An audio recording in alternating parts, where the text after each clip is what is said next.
we riding and we ready to go. 100,000 watts full throttle, baby, ready to blow. We passing Coca to Jupiter, we got your attention. You can tune in anywhere, but listen at your discretion. To the legend, Mr. Hot Man can't stop from each of the deuce. My brother got his own hot burger at Tucker Deuce. Now my rush more of these sports, spitting the truth. It's Channing Crowder, greatest Dolphins, who rock the 52. Solana, one best of Miami, the voice of FIU. We reppin' to Miami, the Heat and the Panthers too. We reppin' for the Marlins, the Dolphins, that's how we do. We reppin' for the Crips, so it's always about the you. Hey Jimmy, please get a Pell on the phone and tell him that it's home. I finally got his name on the song. Can't do it wrong, cause it sounds so sweet. You spit the facts while I keep the crowd on their feet. Football season be the reason that I be bringing this heat. Georgia music representing 104.3. Hey, welcome to the show. Welcome to the show. First complete day of Malik Willis being the Dolphins' starting quarterback, and the first complete day we've known in however many years of Tua Tagovailoa not being the Dolphins' quarterback. How does it feel? You feel all right? I'm feeling like I did yesterday. We'll see what happens. No big change. No big. We'll see how this thing works out around August. No big whoop. Here's I tell you, they're not excited in Atlanta about Tua. Yeah, no, I'm from Atlanta. I got all the calls and texts yesterday. Man, they bring this little tiny bastard in here. All my uncles and everybody. They're not excited. I'll read you today a couple of the grades that the Falcons got. John Michaels is going to join us today, by the way, from Atlanta, and he can tell you what he experienced hosting their morning show today on 680 The Fan in Atlanta. I actually think it's kind of inspired. You're getting a starting caliber quarterback for $1 million. You know what I mean? There's no risk. And you need someone to come in 2-3 games, whatever. He's not going to kill you. So I actually think it's a decent hire. I think it's a decent signing. Yeah, financially it's great. Their thing is Michael Penix is injured. He tore his ACL 3 times already, and now you're bringing a guy that's always injured. So that was the point. And we just have a bunch of injured guys at quarterback. Yeah, I saw that on Twitter a lot from Falcons fans. It was like, oh, Penix is always injured. Let's see if we can go get ourselves a little bit older, less mobile Penix. Found him. He's lefty, though. He's a lefty. Let's go. So here is, if you're interested, USA Today. They did some grades after yesterday. USA Today, you want to guess what they give the Dolphins adding Malik Willis on a 3-year, $67.5 million deal? Letter grade from USA Today. C. Solana? A. A-. They give it an A-. They say, ahead of this week, there was plenty of hand-wringing about the kind of offer that Willis might field after starting just 3 games in the last 2 years as Jordan Love's backup on the Green Bay Packers. The actual bottom line, however, is entirely reasonable for the Dolphins. Miami gets to pivot from the Tua Tagovailoa era into an outlook with a decidedly higher upside, as Willis and Devon Achane might be one of the NFL's most explosive backfield tandems. New general manager John Eric Sullivan and coach Jeff Hafley know Willis's capabilities thanks to their shared time in Green Bay, and with the alternative being forging ahead with Quinn Ewers, the Dolphins at least went with the more promising choice among unproven passers. The financial commitment isn't daunting either, as the cap space allotted to Willis might simply have gone to waste elsewhere as part of a significant rebuild. I agree 100%, but nobody knows how good Willis is. That's why Correct. I said C. Yeah. I mean, it's a gamble. It's a gamble. Yeah. Ewers would have been a gamble. What I do like, and I can't remember who tweeted it out, I don't know if it was Armando Salguero but what I do like is that they're not saying, hey, sit with this retread for a year while we figure things out. Here's Kirk Cousins. Sit with him for a year. And you know what I mean? At least Malik Willis is young, still has upside. And maybe you found a diamond in the rough. And we talked about it yesterday. It's a 2-year, $45 million. That's what it ends up being. A 2-year, why they restructure, Willis holds it over. If he balls out, you give him the big deal. If he doesn't, you move forward. And he already said he's going to draft somebody this year, next year, the following year to try to figure it out. So, yes, I have no problem with Malik Willis on his tryout. USA Today, by the way, gives the Dolphins trade of Minkah Fitzpatrick to the Jets a B for the Jets and an incomplete for the Dolphins. I won't read you the entire thing there, but what'd they get back for him? What was it, a 7th-round pick, Solana? 7th-round pick, and they opened up around $6 million of cap space. And he obviously didn't want to be here. Yeah, he didn't want to be here, and that was a cash grab for them to try to get some money back on that cap. So I was laughing today. Dolphins have a new kicker, and it's not Riley Patterson. What is the guy's name? It doesn't matter. Everybody can kick good.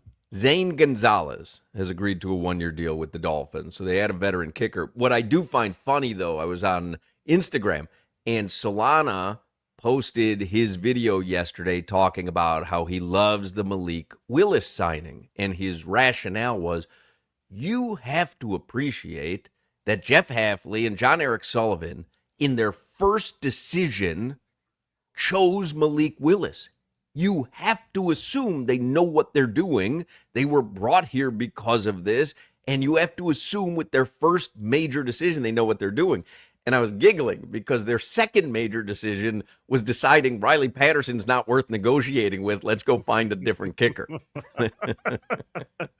Get Riley on out of here. I mean, you got to acknowledge, Solana, that they looked at what Riley Patterson did and said, while impressive statistically, the guy can't kick a long field goal. No, I think they had more options available to them. Zane Gonzalez probably higher on their list at this point in time before the season starts of players available, and they decided that's who they wanted to go get. I'm cool with it. Had they come back with Jason Sanders and he had to miss an entire season, and you now limit the amount of guys available to you before a season starts, a week before, and you have to make a decision, then we'd be having a different conversation. But again, I never claimed Riley Patterson was the best kicker in the league. So go ahead. If you want to compare apples to oranges, that's fine, but it's totally different. I happen to love a YouTube comment on our video yesterday where I was spewing some optimism about next year, not expecting this to be the disaster of a season that a lot of Dolphins fans expect. And the comment said, those two old guys don't even listen to the young guy. And I wrote back, that's normally how it goes. And I love that comment, Hoch. Yep.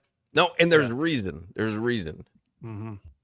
Anyone just needs to listen to you for a couple of seconds, and I don't care what age group you are. If you don't tune this guy out, guy sounds like the Charlie Brown teacher. There's 4 Riley. I still don't know what your rationalization there was about Zane Gonzalez over Riley Patterson. What did you say?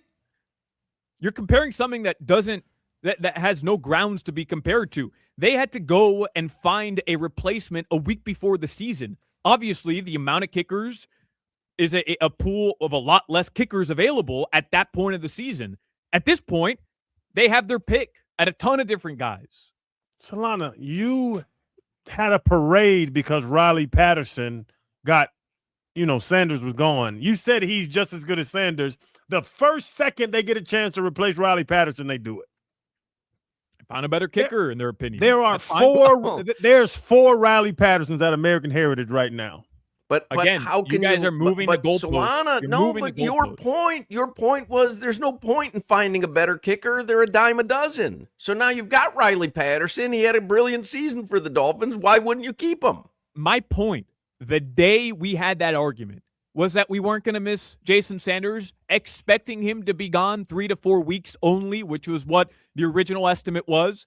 I said you find anybody, Riley Patterson, whoever it's going to be, for 3 to 4 weeks, and you're going to be all right. You won't feel the effects of not having Jason Sanders out there. Riley Patterson didn't miss a kick until like the 13th week of the season, and he ended up only missing 2 all year long. I was right. But again, that's like saying a quarterback didn't throw any incompletions and they only threw screen passes. It's not. It's It not. is. Because It every is, time though. he was It is, called though. upon, It every is, time though. he was called upon, But they he couldn't delivered. call upon him for any difficult kicks that other kickers around the league were making, which is why they didn't choose to bring him back this season. And if you're taking issue with a quarterback throwing screen passes Well, then don't watch the Malik Willis tape because you're not going to be wildly impressed. I'm with you on that, too.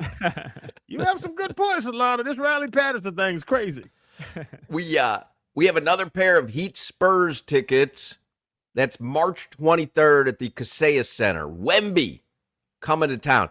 The only thing that gives me a little bit of pause, that's on a Monday night. Tonight's game, it's Tuesday. No one's playing because it's Tuesday. Everyone, Heat and Wizards tonight, everyone's out, and I don't think there's any other reason other than the fact that it's Tuesday, and nobody feels like playing basketball on Tuesday, and I can't imagine that a lot of people are going to feel like playing basketball on a Monday when the Spurs come to town. But let's assume everyone plays. You get to see Wemby. We have another pair of Heat Spurs tickets, March 23rd at the Kaseya Center. We will give them away at 4:20 this afternoon. 4:20 this afternoon. Now you scared me because I already got my tickets for the Spurs game. If they do this load management on me, I'm going to be upset. I don't even think it's load management tonight because what load, no pun, is Trae Young managing? Guy hasn't played the entire season, but he's not going to play tonight. Managing that loss of hair he got all over his head. No, who's out tonight, Solana? Norman Powell, Andrew Wiggins are out. Khalil Ware was listed as questionable. Khalil Ware is now out with a right shoulder strain. Tyler Hero is questionable with left quadriceps soreness. But don't worry. Niko Jovic is out as well. But don't worry. Keyshawn Johnson has been upgraded to available. Simone Fontecchio also upgraded to available. A what? Available. What? I love when Jimmy springs into action when he hears someone mispronounce a word. So he's available? Going to the Vanderbilt. Let's get headlines because I am interested to talk to John Michaels this hour. Ben Volen from the Boston Globe is going to join us today as well. We will talk NFL with him. Headlines brought to you by Doral Hyundai, home of the Pricito, our lowest price. Visit them at Doral Hyundai or DoralHyundai.com. Can't remember if we mentioned this on the show. I think it happened right after, but the Dolphins did make another signing yesterday. They're bringing back tight end Greg Dulcich on a 1-year, $3.2 million deal. He actually was a positive at the end of the season. What? I mean, the end of the season was laughable, but Dulcich actually did his part. And we were talking about it yesterday where Solana was like, just wait, see what they do. These are the deals they can do. 1 year, $3 million, 1 year, $2.5 million. They can't sign a 6-year and $80 million deal with anybody. Sometimes you're just a Dulcich away. Then the Chargers, it's Mike McDaniel. He's just picking guys off his squad, his former squad, because they went out and they signed Cole Strange, the offensive lineman, to a 2-year, $13 million deal. It's going to be like Miami Dolphins Northwest or West. I guess not North, just West. Northwest. In Los Angeles. Not even San Diego, L.A. L.A. notoriously north. Many people consider going to L.A. heading north for winter. You know what? Mike McDaniel starts talking to Harbaugh. He can't handle the conversation and just says, sign him, sign him. Yeah, whatever. Anything to end this conversation. Yeah. This is funny. We're Green Bay South. They're Miami West. They'll have a better season, obviously, but they got a better starting point than we do. Want to start it now? Malik Willis or Herbert? Got a whole summer. Man, people love, Hoch read that grade. I was trying to find a major publication, a major pundit who did not like the Malik Willis signing. I'm not saying everybody is unanimously praising the Dolphins, but people love Malik Willis. People think he's going to be really good if given a better opportunity.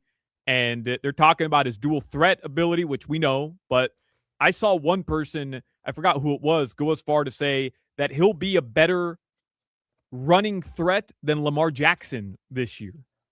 Well, I will say this. He was the highest profile quarterback target available in free agency, correct? 100%. I mean, think about that. The Dolphins completely hamstrung by their quarterback contract situation with Tua. got the most high-profile available quarterback in free agency. Have you ever walked into a bar in Alabama? Nothing but 5s and 6s. This quarterback class just wasn't that good, Hawk. No. I get it. I'm just saying you're not going to find anybody saying anything negative about it because this was the guy who everyone had earmarked as here's a breakout quarterback who's an unrestricted free agent, and he's looked good. So we got him. Like I said, Halfley and Sully have been around him for years, if that means anything. But sometimes, Crowder, maybe things aren't going great with your job and you don't have the expendable income that you would need to take a 9 or a 10 out to dinner. Sometimes a 5 or 6, you can take them to the Macaroni Grill, and they're going to be happy with that, and that's okay. And next year, the Dolphins, they're not going to, the nicest Italian. They're not going to Prime Italian. They're going to Macaroni Grill, and that could be okay. To keep the analogy going, they took him to Macaroni Grill with $15 million a year or 20. Like they're not doing the $55 million Patrick Mahomes. They gave him a macaroni deal contract. Macaroni Grill? Macaroni Grill. Said macaroni deal contract. Macaroni deal. Raiders are trading. I thought Geno Smith was a free agent. No, they just gave him a big deal too. No, a couple years back, didn't they? No, well, they were a couple years back. Yeah, but remember, Hawk, this is the negotiating window, so nothing becomes official until Wednesday. They had announced they were going to release Geno Smith, and maybe instead of releasing him, or they were moving on from him, they're trading him. Yeah.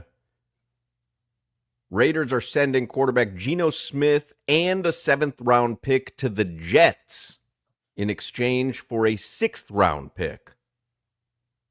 Geno Smith back to the Jets. That's crazy. Wild. That's the funniest. Like, he can't be happy about that, can he? No. They hated him. That fan base hated him. He got in fights, went away, revitalized his career. They're maybe the only team worse than the Dolphins in the league, and they just sent him back there. I forgot Geno got beat up by the linebacker. That was crazy. They did hate him, but I'll say this. The amount of quarterbacks and the guys they've had start after Geno Smith makes him a lot less hateable. I mean, look, Sam Darnold, who was a disaster there for 3 years, now he goes on to win a Super Bowl. They can't be happy about that.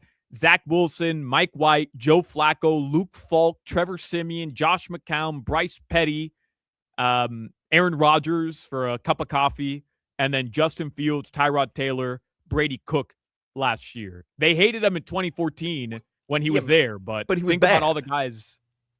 I mean, he was bad. He was. Yeah. Sure. It's not like where we get removed from Jay Fiedler and we go, well, maybe he wasn't that bad. Like, he happened to be very bad there. He wasn't any good. Romeo Dobbs, a lot of people were expecting Romeo Dobbs maybe to end up in Miami.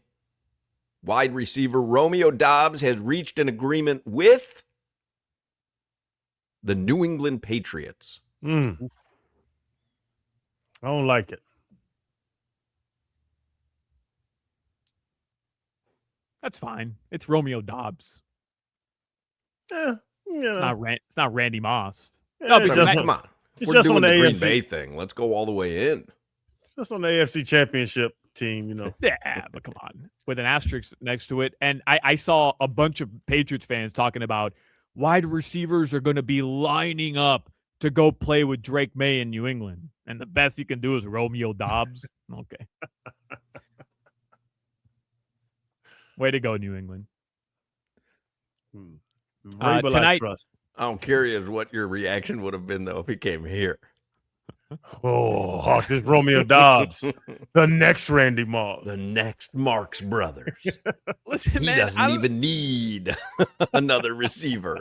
He's as good as two. 1 receiver, 3 tight ends. I don't know why you guys have soured on the Dolphins. I mean, I don't know what's going on here. I mean, I haven't soured on the Dolphins at all. I'm laughing at what your reaction would have been if the Dolphins had gotten Romeo Dobbs. It would have been completely different than your reaction of the Patriots getting him. I mean, he wears that stupid concussion helmet. I mean, we don't want any guys wearing that. Come on, get out of here. The Guardian. The Guardian cap. The Heat do play tonight. We mentioned all the list of players were out. Anthony Davis, we didn't even include, but that's a given. The Florida Panthers. He's on the Wizards? Yeah. When did that happen? Yesterday. The Florida Panthers, they play the Detroit Red Wings tonight. No Sam Reinhart and no Brad Marchand. Yeah. I think Tarasov in net, too. Yeah.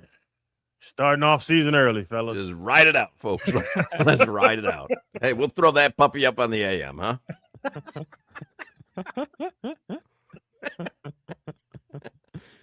Your weather in South Florida right now, it is 85 degrees. It is hot and it is humid. It feels like South Florida. That's your weather.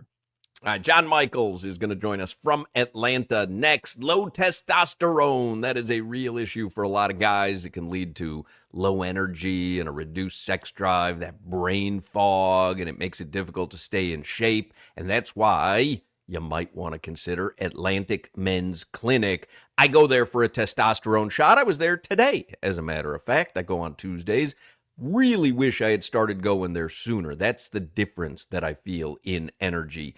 If you feel sluggish, just don't feel like you used to feel, I recommend the testosterone treatments at Atlantic Men's Clinic. More than that, too, Atlantic Men's Clinic can help men lose weight, support metabolism, improve gains in the gym, and more with 4 targeted body composition plans featuring GH peptides, NAD+, GLP-1, PDA, and more. With the low T treatments combined with the body composition programs, most men notice real improvements, more energy and better focus, improved sleep, stronger workouts, a renewed sex drive as well. So if you are noticing a decrease in your sex drive, you're getting older, you're putting on weight, you're less productive at the gym, you wake up feeling tired, you fall asleep quickly after dinner. If you've got those symptoms, schedule a consult with Atlantic Men's Clinic. Everyone there is super friendly. They have 7 locations in South Florida.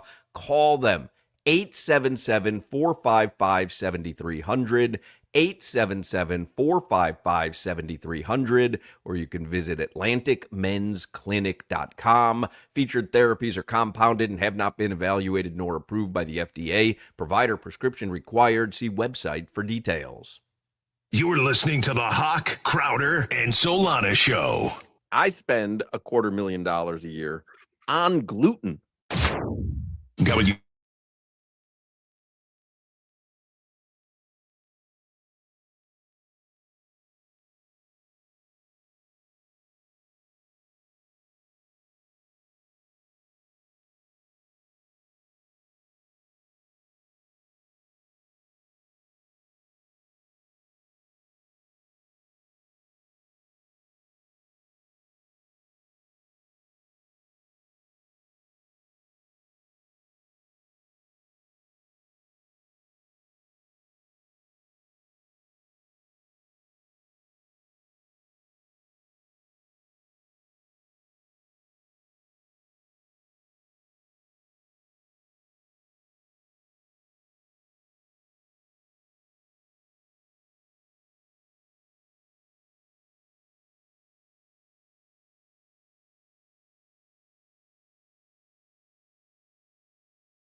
It's time.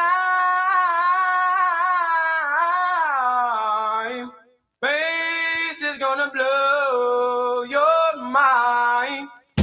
Here we go, here we go. Let's up on the high tilt. Uncle Allen Bass in the high. So we're gonna rock this thing.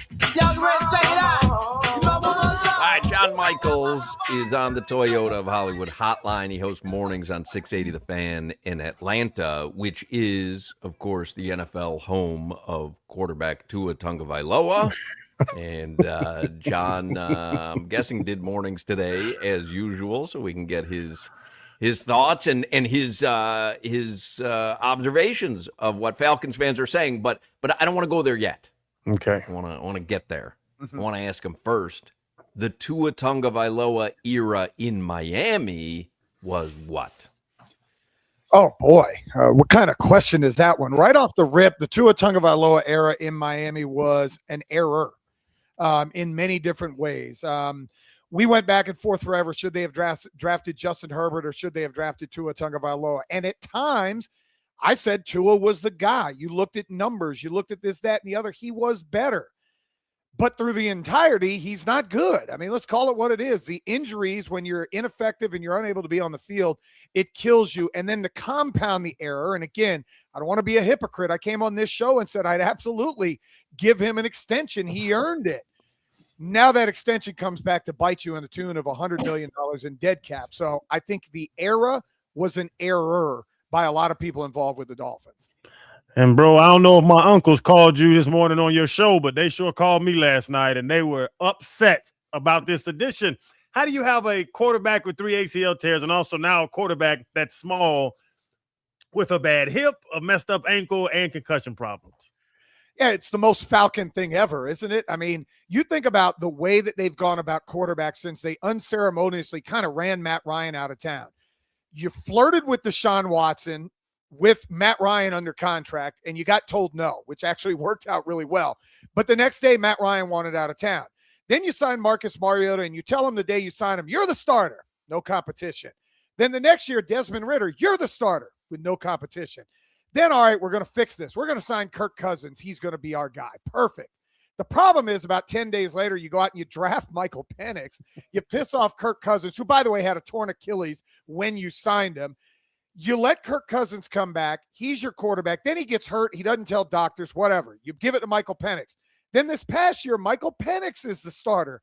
No competition. Now you bring a competition in.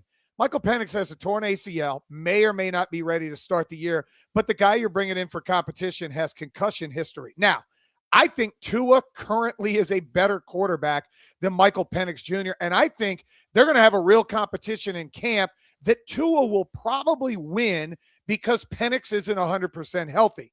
Then the question is, does Michael Penix win the job back at some point, or are the Falcons going into 2027 looking for Darian Mensah to come in and be the savior? Is it all, though, negative around Atlanta regarding Tua, or is it split? I'm curious, your co-hosts in the morning and callers, texters, like I'm curious what the vibe is, because you're getting a starting caliber quarterback on the absolute cheap. Yeah, I think it's kind of split. The people that are understanding the economics behind it saying, wait a second, we're signing a starting level quarterback for $1.3 million. You can't beat that. But it's everything involved in it that I just talked about where you go, man, this just hasn't worked out for this football team. And God forbid something happens to Tua. Now you're going to put back in Michael Penix, who's dealing with an ACL. My co-hosts were kind of, again, under the understanding we saw this coming. And then when you look at the flip side, it was like, okay, do you wait for Kyler Murray to officially be cut and then maybe fight with Minnesota and Pittsburgh and other people to bring him in? And does he look at Atlanta as a place to try to go win? Or do you sign 73-year-old Joe Flacco, who knows the offense, but hadn't been a good quarterback really in about 8 or 9 years? So to me, Tua was the lesser of all the evils. I think there are fans that are in favor of it. I think there are a lot that are saying this is the most Falcon thing ever, but it's definitely split 50-50. But doesn't it make sense from the standpoint, just this one standpoint, John, where the same offense you can run with Tua, left-handed quarterback, limited mobility, you don't want him to take hits. Then when Penix is available, there isn't this big transformation of the offense that has to go underway. It's essentially they're the same player or similar player, and one should be able to slot in for the other in the case of injury at any point in the season because of their similarities. Yeah, absolutely. And that should make it great because you don't have to change the way that you pass protect because your blind side is now going to be your right tackle. Oh, by the way, our right tackle is coming off major knee injury. That's going to work out really well. I mean, my goodness, we have had the off season of off seasons here in Atlanta, firing coaches, GMs, which we needed to do, now getting basically a whole new team. But the problem is we're bringing a lot of guys in that are either maybe past their prime, never had a prime, or they played in Cleveland. So I don't know what the hell the direction of the franchise is, but Solana, to your point, it should fit really well because you have two immobile quarterbacks who are left-handed. We're going to try to run a lot of play action, fake it to Bijan Robinson, find Kyle Pitts, bring, Austin Hooper in, throw to Drake London, and see if that works. Yeah, and you bring up all those names because they got some weapons. I think Bijan's the best running back in the league. Drake London can ball, Pitts, Hooper. Are they wasting up? Uh-oh. Are they? A lot of phlegm. That was a lot of phlegm. I think we're going to have to play it. I normally don't want to stop a segment, but that literally sounded like you were gargling a Shamrock Shake. So, Jimmy, can you find the phlegm montage? It's been a minute since we played this, but this really necessitates it. Got me today.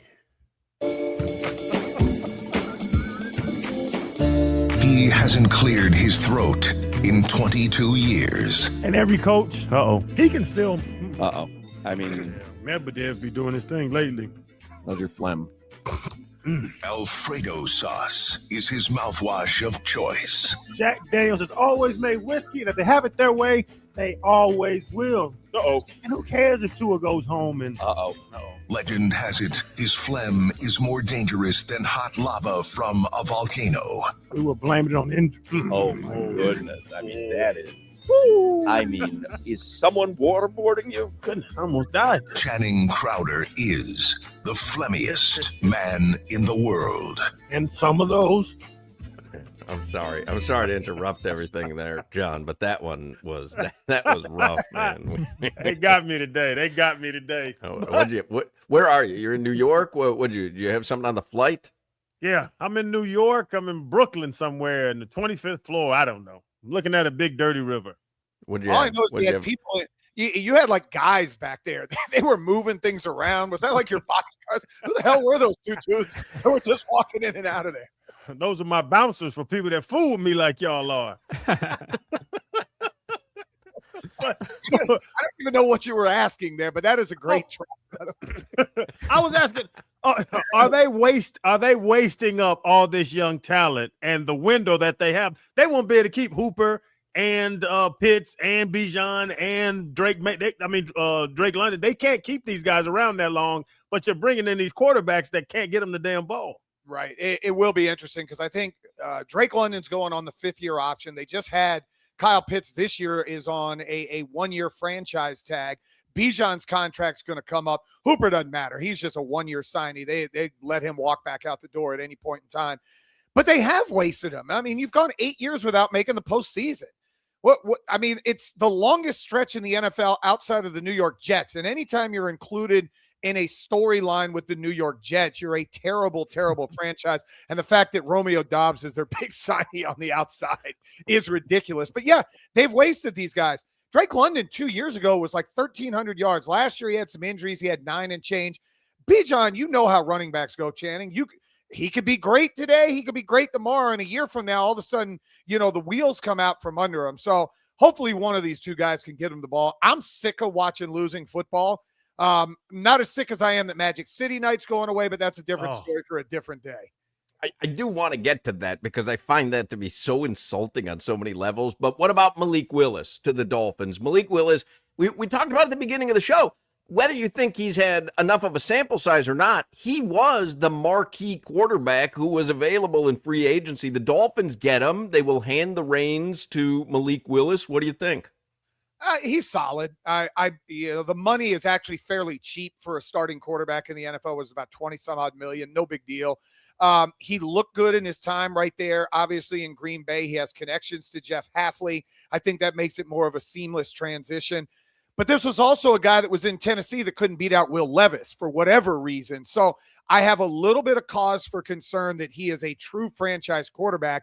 Is he going to make Jalen Waddle happy? Is Jalen Waddle going to play through 3 snaps and go, oh, I'm tired, my elbow hurts? Will he stay out there long enough to get things done? You obviously have Devon Achane, who you can hand the ball to a lot. So it's okay. I'm not blown away by it. I expect the Dolphins to be picking pretty high in the draft and find out who Mario Cristobal's got down the road to send their way. I think the split down in Miami was why go out and get a guy who's going to be the starter based on the amount of money you paid when you have a guy like Quinn Ewers, not that he, turned heads last year, but looked fine and maybe was going to be given the opportunity to fight for that position. Do you think the Dolphins should have had a true quarterback competition for the first time in 6 years? Yeah, I'm all for competition. It's kind of the same conversation, Solana, that we have up here. I got tired of people just being handed the job because you spent money on free agency. No, you bring a guy in, make him work. What if Quinn Ewers goes through the offseason, gains a couple of pounds of muscle, he fits the offense perfectly, and he can spin it? You're just going to tell him, hey, you're the backup. Conversely, what if Malik Willis comes down here and he's not great, and all of a sudden you go, oh, we wasted more money on the quarterback position? I'm always open for competition at any position on the field, especially quarterback. I'd bring a guy in almost every year, even if he's a mid to late round draft choice. Just bring him in and let's see if a guy can work out, because you let Tua have the job. That didn't work, and now you're back at square one. And with the weaponry, like you brought up Devon Achane and you brought up Jalen Waddle and all, but can he succeed? We don't have a tight end. I don't even know. We brought back Dulcich or whatever his name is. Like, does he have the weapons to succeed? Because I heard, I think on Dulcich's name. I heard Dan Orlovsky talking about it. Like, you're evaluating him, but what are you evaluating him with? Right, and no offensive line still. I mean, that's been the Dolphins' MO since Marino was there. They haven't had an offensive line worth a damn. So until that changes, no, he can't succeed. We watched Tua, who was super accurate, super anticipatory, a guy that can make a lot of throws and get the ball into weapons' hands, not be able to succeed. Why? Because he had defensive linemen bearing down on him as he's getting the snap. Sometimes didn't always get the snap from center. As he's getting the snap, you got guys bearing down on him, and that was with an offensive genius as a head coach. So I don't know that Malik Willis, especially in year one, is going to be able to succeed, and I wonder how that's going to be received down in Miami, because we know everybody down there's got a lot of patience to give people time to grow. Well, that's what I was trying to tell Solana yesterday. Solana's been super positive and saying, hey, whatever happens next season, they're laying the groundwork for a winning organization. And I'm like, people aren't going to feel that way after 4 wins in 17 games. No one's going to be talking about a winning culture. Not when your last playoff win was in 2000. In 2000, I weighed 175 pounds and could run a 4.5. Now it takes me 4 to 5 minutes to get running because everything hurts. So, yeah, there is no winning culture and waiting a couple of years. Now, a couple of years from now, if they end up being good, that could be the turning point. But nobody has patience anymore. Not when you see what the Florida Panthers did this year, notwithstanding. Not what you see in what the Miami Hurricanes did. The Miami Heat are actually on a winning streak right now and might get out of the play-in. People don't want to hear that, hey, 2 years from now, we might be very good. This is the NFL. You got to turn it around quickly. New England had 4 wins 2 years ago and went to the Super Bowl this year. Nobody wants to hear that it's a winning culture a couple of years from now.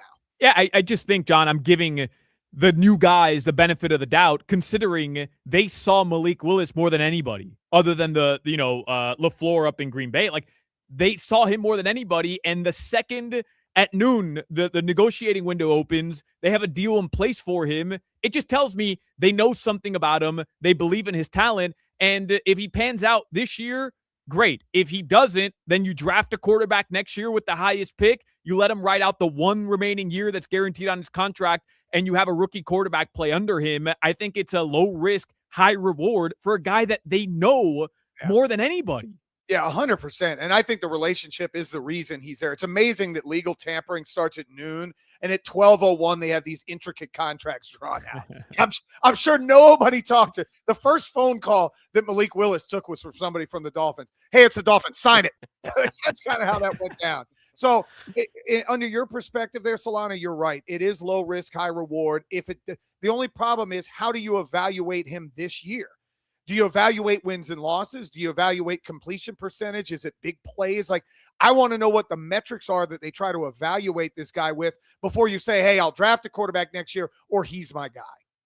All right, Magic City. So I thought it was a brilliant promotion. Magic City is not just a gentleman's club in Atlanta. It's like a focal point. If you're traveling to Atlanta, people always say it. Now, of course, I go to the Varsity, but I'm looking for a different type of grease. But you go to Atlanta, everybody knows Magic City. I don't understand. I really don't understand the outrage. It's solely because it was a promotion with a gentleman's club. Yeah, that was it. Because the day that it happened, we were ecstatic. We were like, I hadn't been to a Hawks game all year because most of the year they weren't a fun product to watch, even though they're playing good ball right now. Soon as that happened, our digital engineer or digital manager texts me and home team, who does mornings with me, and goes, and he's actually an African-American man. They just considered me like, I'm invited to the picnic, as they like to say. So they text both of us, hey, we're going to Magic City night to cover this. Hell yeah, man. I'm going to be there. Now I'm not going because there's no reason to. There was a lot of outrage, and you know how it is. Social media, people start to run. Well, what if my kids are going? Well, let me tell you, Diamond and Sapphire weren't performing at halftime. They didn't have Portia walking up and down the aisle in a thong, handing out free passes to Magic City. They were selling the lemon pepper wings, which are world famous. They were selling a hoodie for $125, and T.I. was performing. We saw guys like Luke Cornett, Al Horford. They wanted to come out. This is an outrage. It's selective outrage because the NBA, we have enough people that are doing enough bad things to women, and they're allowed back in the league, whether it's playing or coaching or whatever it may be. Yet suddenly, because a gentleman's club's name is on the marquee on a day that you're playing the Orlando Magic, folks are up in arms. It's ridiculous. I hate that it's going away, but such is today's day in the world. If one person gets upset, 7,000 people get upset. They want to write letters and texts and everything else. When I say I got called all kinds of names for supporting Magic City night, it was ridiculous. And let's make it clear, John, Diamond and Portia are in nursing school. So they're gonna be taking care of you sooner or later. Let's just make it clear. We talked about it. It's a landmark. What the landmarks of Atlanta? Piedmont Park, Stone Mountain. That's not in Atlanta. He brings up the Varsity. The Magic City is an Atlanta landmark. It 100% is. And if you go around the NBA and ask the guys that are actually playing, almost to a man, when they land here, they go to Magic City. We used to always joke, and Buckhead isn't Buckhead anymore, but Crowder, you can understand.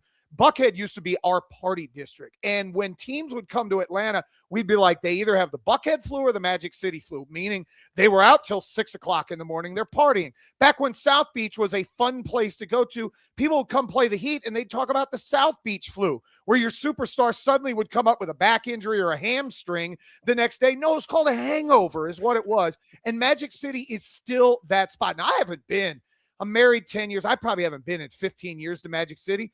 This just makes me want to go now. Now I want to do some show research and see if Diamond has got that nursing degree as of yet, or she needs a $50 or $100 bill. I know this sounds ridiculous, but I think it's so analogous to the Marlins doing Flanagan's night every year, because Flanagan's is like this local sports bar. Again, it's a little bit different at Flanagan's than Magic City, but it's like this iconic brand in South Florida that we all love. And correct me if I'm wrong, Solana, the Flanagan's night is one of the few nights at Lone Depot Park that's slammed with people because they've got this little collab with Flanagan's. Of all the things for Adam Silver to take a stand on, right, while we're watching tonight the Heat game with no Trae Young and no Khalil Ware and no Andrew Wiggins and no Norman Powell, and fix that, right, Silver. Yeah, we're going to a basketball game to have a little fun. I mean, this isn't Sunday school. You know, the ticket prices before the announcement of the Magic City game, you could have got in on the secondary market for like $10. Soon as that was announced, they went to like $150 for get-in price. I'm going to tell you, if I'm somebody that bought something on StubHub or SeatGeek, I want my damn money back now because the promotion I was going for is out the window. And I thought that was some dirty pool by the NBA. But again, selective outrage. They said they used stakeholders, executives, and players around the league. I only saw 2 players that were upset. There weren't no damn players around the league. I can promise you Paulo Banchero was going, oh, no, I'm not going to play because it's Magic City night. I'm protesting. What's our guy's name? Franz Wagner wasn't going to play. Hey, Franz Wagner probably be like, hey, Paulo, let's get to Magic City. Hell with this game. Man, just outrageous. Outraged at this.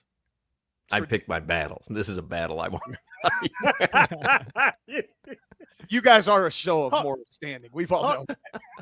You know the varsity is a mile away from Magic City. I know. I just get so full there. I can't even make it over. I'm in a food coma. I was just saying, I could make such an off-color joke about $5 footlong. Anyway, John Michaels from 680 The Fan in Atlanta, home of Tua Tagovailoa. We'll see you, John. I'll see you guys. Before you get in trouble, get out of here. Get him off the feed, would you? It is outrageous. It's so selective of all the things for the NBA to make a stand on. Hey, Terry Rozier, yeah, we'll give you a 2nd round pick. You're fine with that, even though they sold you damaged goods and but Magic City. I mean, we're talking about, I'm guessing, predominantly a male dominated audience. Yeah. And I don't know. I'm having such a difficult time figuring out why on earth that would need to be canceled. Didn't some company break Bernie's nose? They had somebody punch him. And then that guy was allegedly committed rape. Conor McGregor. But yeah, it's not even that. Alcohol advertisements everywhere in the arena.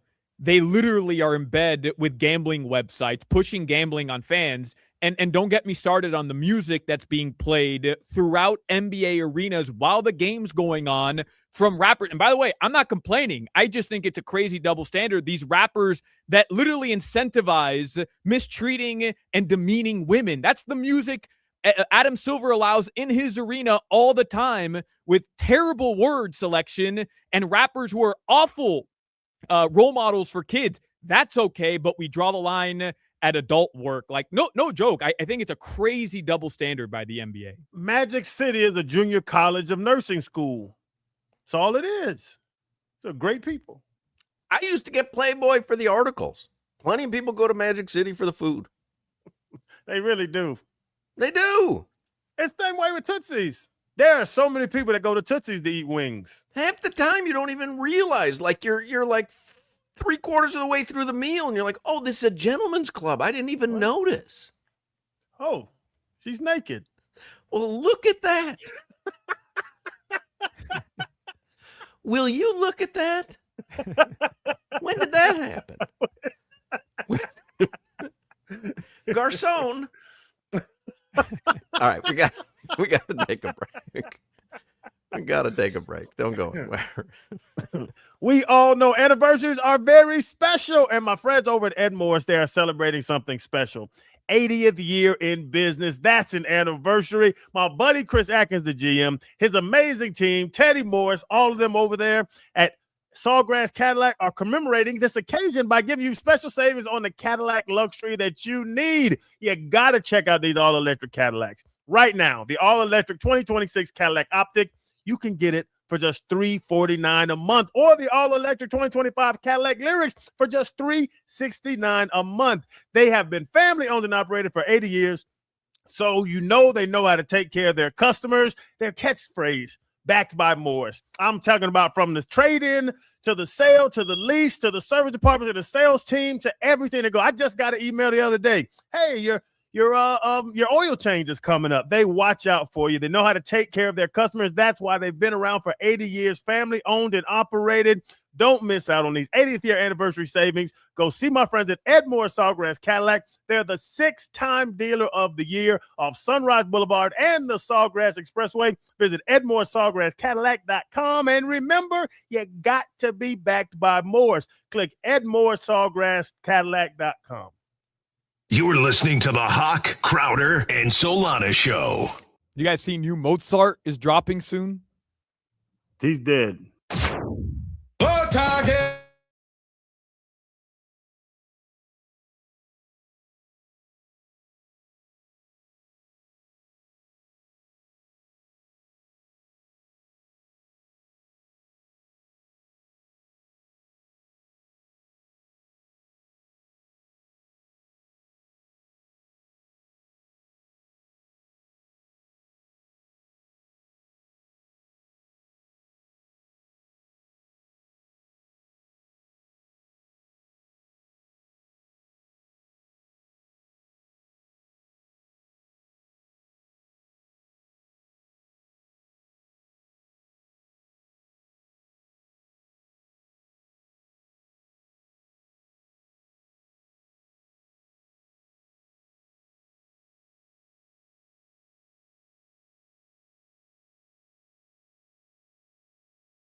Muted. National Mario Day. I love National Mario Day. I could listen to this all day long. Greatest video game ever? Super Mario? No, but you're asking an age group where Pac-Man, Miss Don't- Pac-Man, don't say Space Frogger. Invaders, Don't say Frogger. Like I don't think that Super Mario would be on my Mount Rushmore of video games. I'm being 100% honest. Yeah, that's crazy. That's a really bad take. I think. That is crazy. Yeah, but you guys didn't grow up in the 80s. You're going to discount, like, when did you start playing video games? Like mid-90s, late 90s? Right, so you're going to discount, say, because Atari 2600, I was probably playing that in like 76, 77. You're going to discount 20 years worth of video games just because you've never been exposed to them, and they were a seminal part of my childhood. So this is one of those things where, because like you can go back and watch movies from the 80s and 90s and determine whether they were good or not. There's no chance anyone your age is going to go back and play Atari 2600 games or Intellivision games or ColecoVision games. So it's just a flawed argument because I'm an adult. Like, when did Super Mario come out? 85. Was it 85? 85, yeah. Man, I did play a lot of Super Mario in college. I'm not gonna lie, but I would go Tetris over Super Mario. Yeah, that's just absurd. I have played all the Atari games because I bought one of those like new Ataris where you can just play all the old Atari games on a new Atari system. And I played Pong, I played Frogger, Yeah, I but played here's the Asteroid, thing, though, I with played your- Pac-Man. But those I games played all don't of those hold games. up if you have already been exposed to the newer games. When we were playing those games, those were the hottest games and was the only thing. So I'm playing Adventure on the Atari 2600, and I'm having the time of my life. But it does not compare to what's a hot new game now? Dragon's Lair. Yeah, Dragon's Lair. Yeah, Dragon's Lair 2.0. That's the hottest game out right now. You don't even remember Dragon's Lair, do you? No, I do not. It was a cartoon. It was the first cartoon. It was like there was like a DVD inside. This was an arcade game. There was like a DVD inside the cabinet, and so you were playing a cartoon, but it was terrible. But it was like the first cartoon graphics. The heck was Dragon Lair? What was the character's name in Dragon's Lair? I don't even You know, Jimmy? Dragon Let me ask Slayer? Claude. Dragon No, Slayer? Dragon's Lair. What was the character's name in the old Dirk. video game Dragon's Lair? The main character in Dragon's Lair was Dirk the Daring. Dirk the He's the knight Daring. on a quest to rescue Princess Daphne from the evil dragon Singe in that. Yep, that's right. Dirk the Daring was the Yeah, hero. I didn't mean to interrupt you there, Claude. Yeah, Dirk the Daring. What a terrible game. Crowder has texted us, I locked myself out. Give me 5. Oh, he's back. He's back. That's funny. You now you're muted too. You're muted. You were locked out and now muted. I'm not made for jogging anymore. What happened? Did you go downstairs to get a drink or something? Went down. You can't order because my name's not on the room, which is the whole thing too, because it's a pivot, blah, blah, blah. My name's not connected. So I couldn't order. So I like, just come downstairs to the bar and order. I go down and order my food. I'll be back in 20 minutes to pick it up, get upstairs. No key. Never had a key. Didn't even have a key. I don't know how I thought the door was about to open. Are you in a ballroom or you're in an actual hotel room? It's a suite with like that, the dining table outside and the couches, but then I'm in the room area. Oh, like the high roller lounge? Yeah. We spend all our money on rooms. I don't ever get paid. Today's National Mario Day, and Solana and Jimmy were saying Super Mario Brothers, best video game of all time. But for me, my age group, it's not even on my Mount Rushmore.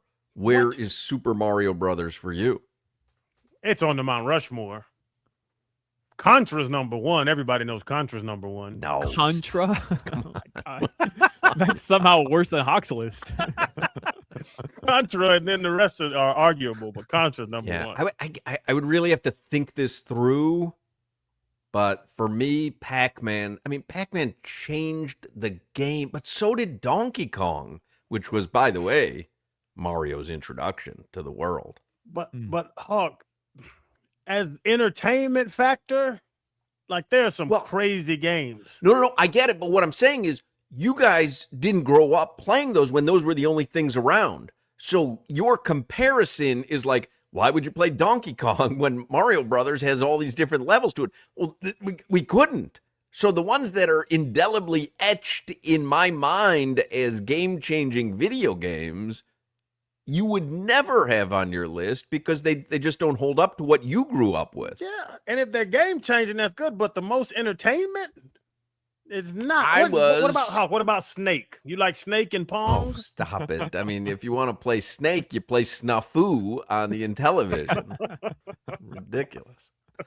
Man, yeah, Pac-Man for me. Maybe Space Invaders. Space Invaders was like, but you do have to put Pong up there, I think. A square ball bouncing off little walls. It was the first video game. Like, how could you not put it on the Mount Rushmore of video games? Okay, the Bulls, the Jordan Bulls team are better than the 1944 Bulls. Right, but we're not doing best. We're doing Mount Rushmore, which is most meaningful. Pong was the first video game. Yes, so it has to be age restrictive then, because yes. I had Pong as a joke. That's crazy to me. Pong, Breakout.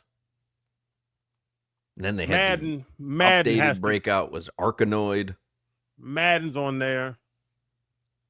Intellivision baseball. I don't think Madden's on there. Madden football? I don't think so. And I've purchased every Madden until like Madden. But that's 19. kind of the way that I'm saying with Pong is like Madden football changed the game. Yeah. Man, and then nowadays these Call of Duties and warfares, whatever, like they never stops. There's never an end to the games. They used to be into our games. You win the Super Bowl, into the game. Yeah, but like there's clearly better modern warfares that really change first-person shooter games. Like, for example, I have my Mount Rushmore right here. Like, this is super simple for me. You guys know I'm a dweeb. Mario 64. Mario 64 on the Nintendo 64 is probably the game I've played the most. I go to my brother's house. He bought a Switch for my nephew just to play Mario 64.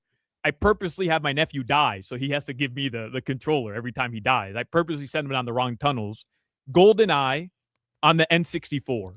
GoldenEye with the greatest music in any video game. Stop it. It's not better than Snafu or Spy Hunter. GoldenEye. Spy Hunter is probably the best video game music ever. GoldenEye, that game revolutionized first-person shooters. FIFA 10, the World Cup edition. You could score from anywhere. Diego Forlan in that game. Come on. And now then you're just making up names. Call of Duty 4 Modern Warfare that came out in 2007. That's like having Back to the Future 3 is the best Back to the Future. It is, without a doubt, the greatest shooting game ever made. Modern Warfare 2, which came out a couple years later, it is probably the only game I'd consider swapping it out for because that game might have been better. But Modern Warfare, the original Call of Duty 4 Modern Warfare. That's the Mount Rushmore video game. The Spy Hunter music on YouTube right now. Revolutionary games, Mike Tyson's Punch-Out. Yes. Yeah. Was that with Blast Joe and Bald Bull? Yeah. King Hippo. Hippo. You had to hit him in the belly Listen button. to Spy Hunter.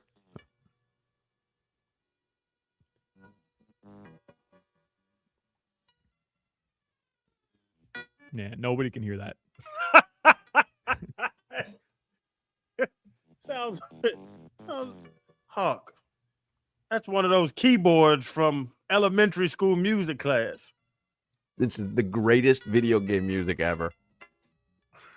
We do have the Snafu. I know we do have Snafu. The problem with Snafu is I'm the only guy from the 80s that actually remembers Snafu. No snafu. This game was great, man. This was like What Snake. is that? It's like Snake. I know just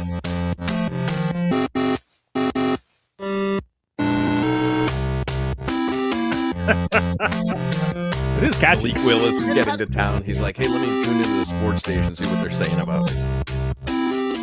I don't know how y'all just blow off Contra. You talking about first-person shooters. That was a first-person shooter game with your homeboy running behind you. Now, Tank. Ticket Wizard just texted me. Tank on the Atari 2600. That was your first shooter game, first-person shooter. Yeah, Nintendo was my first unit. You ever play like Duck Hunt on the Super Nintendo? The worst. Duck Hunt was special. I still have that. Yes. I have I'm a hoarder with video games. I have all of my consoles. Super Nintendo. I have the Sega Genesis. I've got the Nintendo 64. Still works. PS2, PS3, PS4, PS5. This is Tank. Come on, Ticket Wizard. What is this? Oh my God. This is what we played. We played this all day. You in college, you and Barry. No, this was high school. Atari 26. No, it was grade school, probably, or like middle school. Look at the two tanks going head to head. Who are you, red or blue? Pick your battle, man. I got blue because blue winning right now. How would you even play that? In Duck Hunt, miserable. How was the little dog so heavy set when he ran around all day long? It's always perplexing to me. Anyway, happy Mario Day, everybody. Heat hosts the Spurs on March 23rd, and we have a pair of tickets every day this week, and we will give away today's pair at 4:20. 4:20. Let's get headlines here. Brought to you by Doral Hyundai, home of the Pricito, our lowest price. Visit them at Doral Hyundai or DoralHyundai.com. All right, guys, I am keeping an eye on NFL free agency. Romeo Doubs, he is headed to the New England Patriots. Pretty much the big signing over the past couple hours. I saw Alec Pierce signed a contract extension with the Indianapolis Colts. And Travis Etienne is leaving Jacksonville. Yeah. He agrees to a 4-year, $52 million deal with the New Orleans Saints. So now on SportsCenter right now, they're discussing what Alvin Kamara's future will be with the New Orleans Saints. Can't pay them both. Think old Alvin's out of there. Today is day one of the post-Tua era and day one of the new Malik Willis era. Tua did sign with the Atlanta Falcons yesterday, or agreed to a deal with the Atlanta Falcons yesterday. It's very split right now, by the way, in terms of the Dolphins fan not being very happy with the Malik Willis signing. I'm a little surprised at the amount of criticism I've seen from Dolphins fans. Are you seeing criticism or just a lack of like wild-eyed excitement?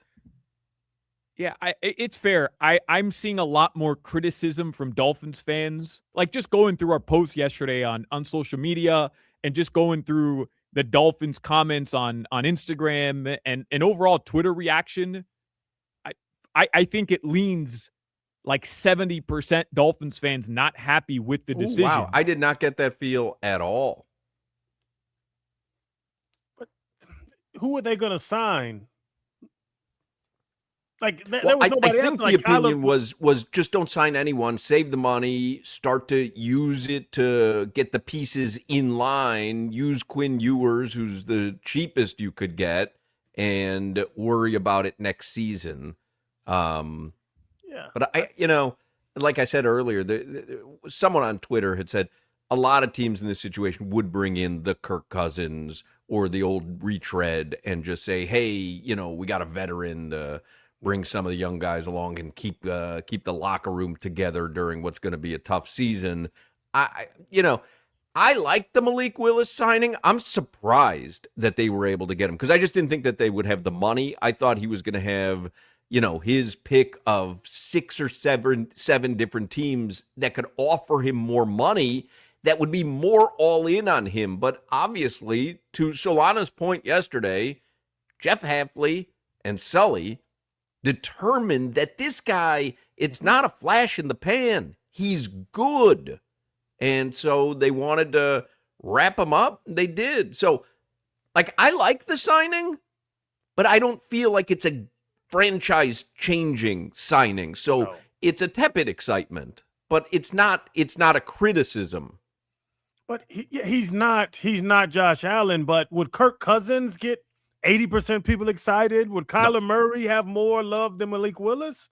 Yeah, you have to deal with the hand you're dealt, and the hand was dealt with the number one quarterback of the free agent market, and it was Malik Willis, and they know him. I think I'm more surprised at the fact that there's a reaction to the Dolphins trying not to suck next year, and it's, why are they doing that? Like, Malik Willis, the only thing that can happen with Malik Willis is he hurts our chances at a top 5 draft pick because he might end up winning more games. But the ceiling, and they might be right about this, they're probably right about this, the ceiling with Malik Willis next year is maybe, 7-9 or whatever, 7-10, 8-9. That's not good enough to be a playoff team, and it puts us right back to where we're at. And I understand that.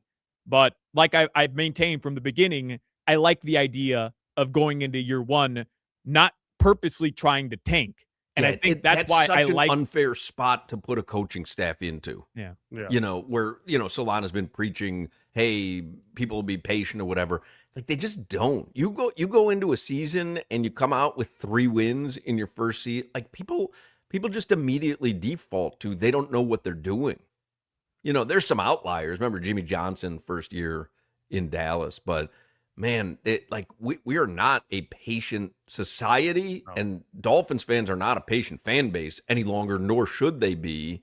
But I'm with Solana. Like, you got to try to win games.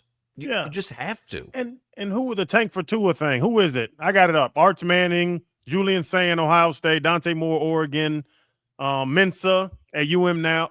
Those are the guys you just know are going to be home run hits. Well, I do like Lenore Sellers, but that's just me. I saw someone write that Malik Willis, if he were coming out in this draft, would be the number 2 pick after Mendoza. Who? Number 2 quarterback. I shouldn't say number 2 pick, but number 2 quarterback taken after Fernando Mendoza. But you mean like the Malik Willis that came out of college would be? I don't know. I thought the same thing when I read the tweet. Like, Malik Willis because Malik Willis in college looked a lot better than Malik Willis in the NFL has. Yeah, outside of the last couple of years, because like Malik Willis today is 26 years old. So I mean, I think teams would I think go a lot of people coming out are 26 at this point. But he went to Auburn, then transferred to Liberty, but he went in the 3rd round. Yeah. So he's a 3rd round. Where was he drafted? Tennessee? He got drafted to Tennessee in the 3rd round, 86th overall. He wouldn't be the second quarterback taken. No shot. Oh.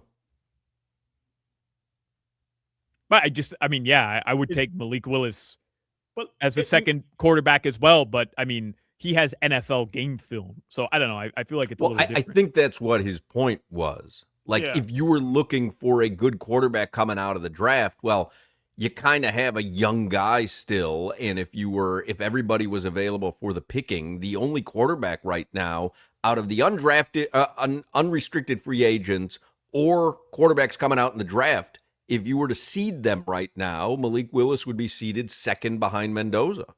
To make it apples to apples, it would Ty Simpson's number 2, Alabama. Mm-hmm. So is Malik Willis better than Ty Simpson? Because I think you can get Ty Simpson at 11.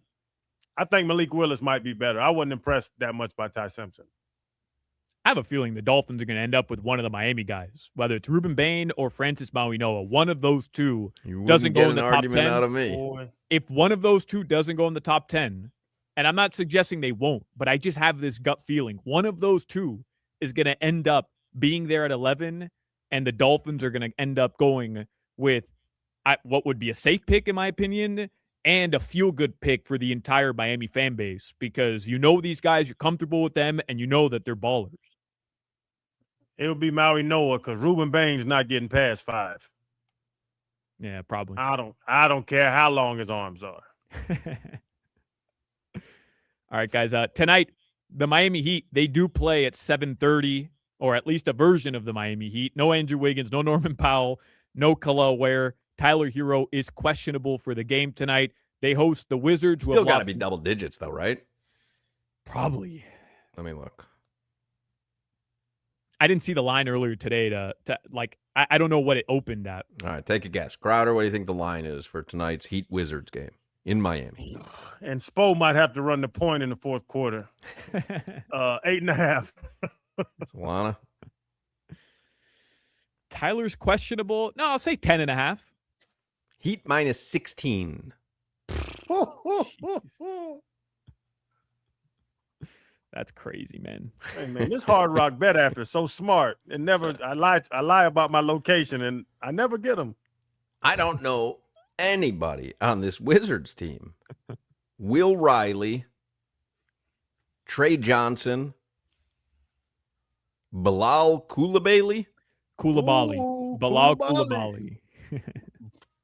Alexandre Sarr, Alex Sarr. He's probably him and Koulibaly are probably their Bub their Carrington. Is Keontae George listed on the player props? Nope. You know it's bad for the Heat when Myron Gardner is. Myron Gardner is going to start. He's starting? He started the last 2 games. Hey, don't laugh. I told you guys to jump on the Myron Gardner train. He started the last 2 games, and the Heat are 2-0 with Myron Gardner in the starting lineup. The Gardner. Is that your nickname for him? No, it's what my nephew calls him, the Gardner. Like Joel Anthony was the warden, Myron Gardner is the gardener. Pick up your hoe. The Gardner started. Solana. He has LeVar Ball now, Solana. I'm looking now. Come on. The Florida Panthers. Got to imagine if the tonight. NBA canceled Magic City night, they wouldn't allow a pick up your hoe, the gardeners around, something like that. Shouldn't try that out on Tommy on the pregame show. Please. Please.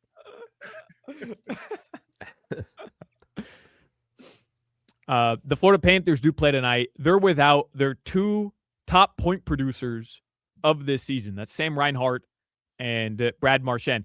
It looks like Rhino is not going to be out an extended period of time from what I read in what Paul Maurice said today. Quote, to get ahead of some soft tissue issues. But we know Marchie, he's probably done for the year. They're considering surgery on a lower body injury. All right. Yep. All right, guys, your weather right now in South Florida, 85 degrees. Tonight, the lows, they'll drop into the upper 70s. That's your weather.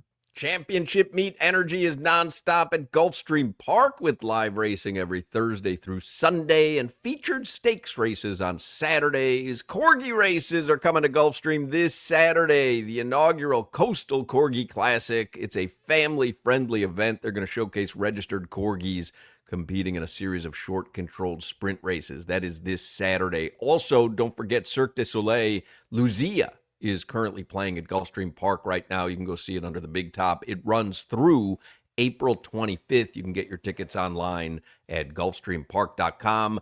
The big one is coming up. Tickets to the 75th running of the Curlin Florida Derby are on sale and moving fast. Secure your spot today for South Florida's biggest race day of the year, which is Saturday, March 28th.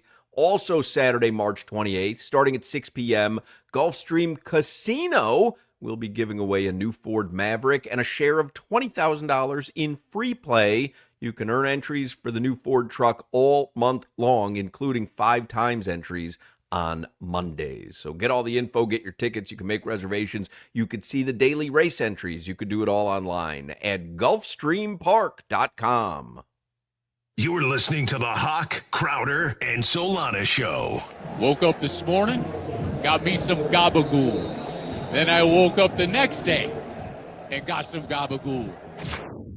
Today's topic.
Dig it. Before we get to Who Got Funky, we'll do a very quick version of it. I saw something on Twitter from 5 Reasons Sports. I don't know if you guys saw this, but longest tenured player on each local team. So, who do you think is the longest tenured player on the Miami Heat? Bam. Solana? Bam or Tyler? I believe we drafted Bam first. Yeah, it's Bam. Bam, longest tenured player on the Heat, 2017. Marlins? Sandy. Alexander. Who's that? Huh? Who? Alexander who? Soto. He's right. It's Sandy Alcantara. Oh, Yeah. That's crazy. How Been long on Sandy the, been here? Since 2018. Wow. Wow. It's a long run for any Marlin. Yeah. Florida Panthers? Barkey. Yeah. Barkey. You know when he got here? 14. 01. 13. 2013. 13. And the Miami Dolphins. Ooh, that's crazy. Austin Jackson? Not a That bad was the guess, two- but no. That was the 2 a year. Sealer. It is No. Zach Sealer. It is? Yeah. 2019. Yep. And we got him off. Baltimore cut him, remember? They're like, we're good. And we ended up picking him up. But wasn't Austin Jackson drafted in 2019? It was Tua's year. 2020. Yeah. Yeah, it was him and Tua, and there was another one, Noah Igbenogany. Igbenogany. Noah Goodness Igbenogany. gracious, what are we doing? All right, let's do a little Who Got Funky, courtesy of our friends at Funky Buddha Brewery. Normally we do it on Mondays, but we were very busy yesterday with a lot of NFL and Dolphins news. Tonight at Funky Buddha, the tap room in Oakland Park, free Texas Hold'em tournaments starting at 4 p.m., just about 20 minutes from now, 6 p.m. and 8 p.m. It is poker night at Funky Buddha tonight. Panthers home tonight, or are they on the road? Home. So you can go to the Funky Buddha tap room at the Amerant Bank Arena tonight. If you're going Gloves to the off. Panthers game. Little gloves off for you. Got a big Yes, open here sir. for Who Got Funky, Jimmy? Yes, I do. All right. You want me to play it now? Boy, that was quick, man. Yeah, go ahead and play it, Jimmy. Sure. No guts today. Yo, E, what you want to do now, man? Yo, whatever it is, it's just got to be funky. Funky, funky, funky. I can't get enough of that funky stuff. You know it's funky, funky, funky, because you heard it from here, see.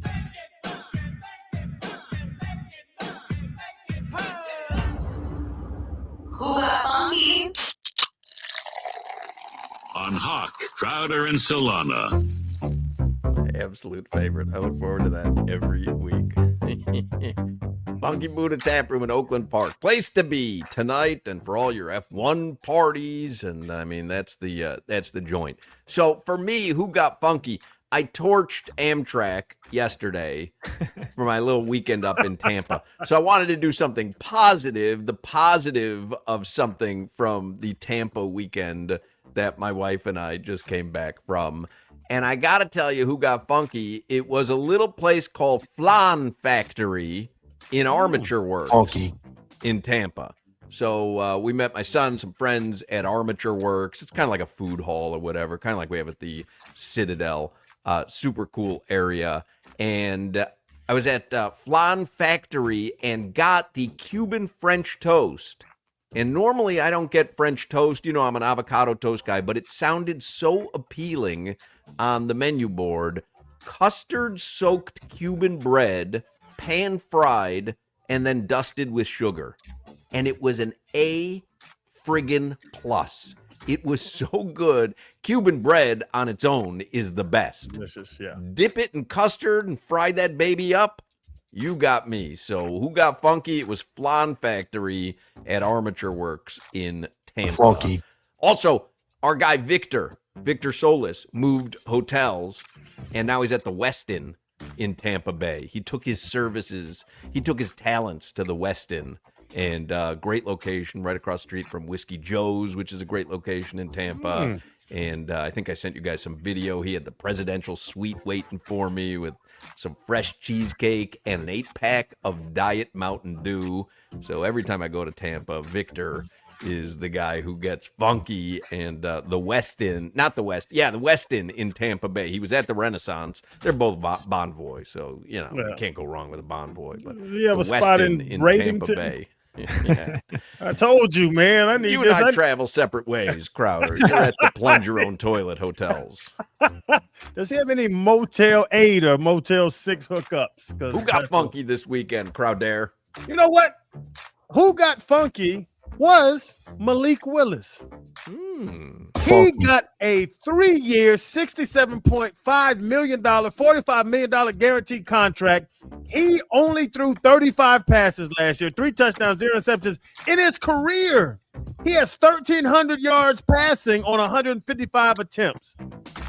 He hasn't proven anything, and was a good guy. He ran the scout team. Halfley and Sully came in and changed Malik Willis III's life. This is money that could change 2 generations' lives. So Malik Willis got funky getting this deal. By the way, speaking of him being a good guy, you see the video that has gone re-viral from when he was at the Combine back in when he was coming out? Yes, when he was giving clothes away to homeless people. Yep. Because they're giving them all that swag, all the different shoes, all the different swag, and then he sees a homeless person on the street, strikes up a conversation. He didn't even know he was on camera. It was somebody across the street that was taping him. Pretty cool. Good dude. Good human, but he needs to win a couple games first, because y'all don't even like Aiken Adele. Aiken Adele's a great human. He never gave me a pair of shoes. Jimmy, who got funky, Jimmy? I'm going to give it to Matthew Tkachuk, who got the hat trick on Friday. He did have a hat trick. I got a free $10 bonus bet on the Hard Rock app. They do this promotion a lot of times with Panthers games. If you have any money on a Panthers game, if anyone scores a hat trick, you get an automatic $10 bonus bet. Wow. Chuck got the hattie. I got the bonus. You want to know what I put it on today? Something ridiculous. Well, you know what? I had a regular $10 bonus bet, and then I've got the Panthers one has to go on an NHL market, but I had a $10 bonus bet, and so I put it tonight on Matas Buzelis, 2 or more threes made. It's Warriors Bulls tonight, by the way. A little late night TV. I'll get through the Heat and the Panthers, and then I'll go to Bulls late night. Giddey, 15 points or more, and Giddey over 1.5 steals and blocks combined. That ain't bad. $10 bonus bet pays $26. I mean, it's nothing. It's not as ridiculous as I thought. Yeah, no big whoop. But 6 people getting triple doubles. Oh, that's coming. Trust me, it's coming. Solana, keep it to 1, please. We're pressed for time. Just 1. Who got funky? I only have 1. I promise you that. And it is my FIU Panthers. Funky. Oh. And here's why. You guys know I do a lot of their women's basketball broadcasts on ESPN Plus. Yep. Their head coach, Jessica Burks-Wiley, genuinely love her vibe. I think she's just a really great coach, good person to talk to about basketball, and her players love her. Their 2 best players received high honors in Conference USA. Rima Collins named Conference USA Player of the Year. Let's go. And Paris Atkins named to the CUSA All-Conference First Team. Rima Collins as well, obviously. Burks-Wiley led the team to 12 conference wins. That's the most ever in program history. They're a 2 seed in the conference tournament, which is the highest seeding ever for the FIU women's basketball program. Obviously, I love my FIU Panthers. Pause up, but shout out I'll give you a pause who up. got funky to the FIU women's basketball team this year. All right, nice job. By the way, speaking of coaches, Jay Lucas did not win ACC Coach of the Year. Went to Duke. What's his name? Shire? Yeah, John Shire. Yeah. Anyway, there you go. Little Who Got Funky on a Tuesday. In the 4 o'clock hour, we'll get headlines, 15 minutes of heat, and also Ben Volin from the Boston Globe will join us, talk some NFL, so do not go anywhere. You're listening to the Hoch, Crowder, and Solana Show. 50% of the times I stay in hotels, I clog the toilet. Coming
Four p.m. and we back on the clock, so don't get cutesy. Dial lead the station unlocked. We got the sports talk and the drama to make sure the T-clock. WQAM is the Avengers with no weak spot. For Joe Rose, Woody Bo, Omar and more, Tobin and Leroy giving gooses galore. Yeah, for 2 to 6 is reserved for 3 legends. The captains of America, not no Chris Evans. For Spritz to McRibs and calling out game scores. Hotman, Crowder, Solana, get ready for some more.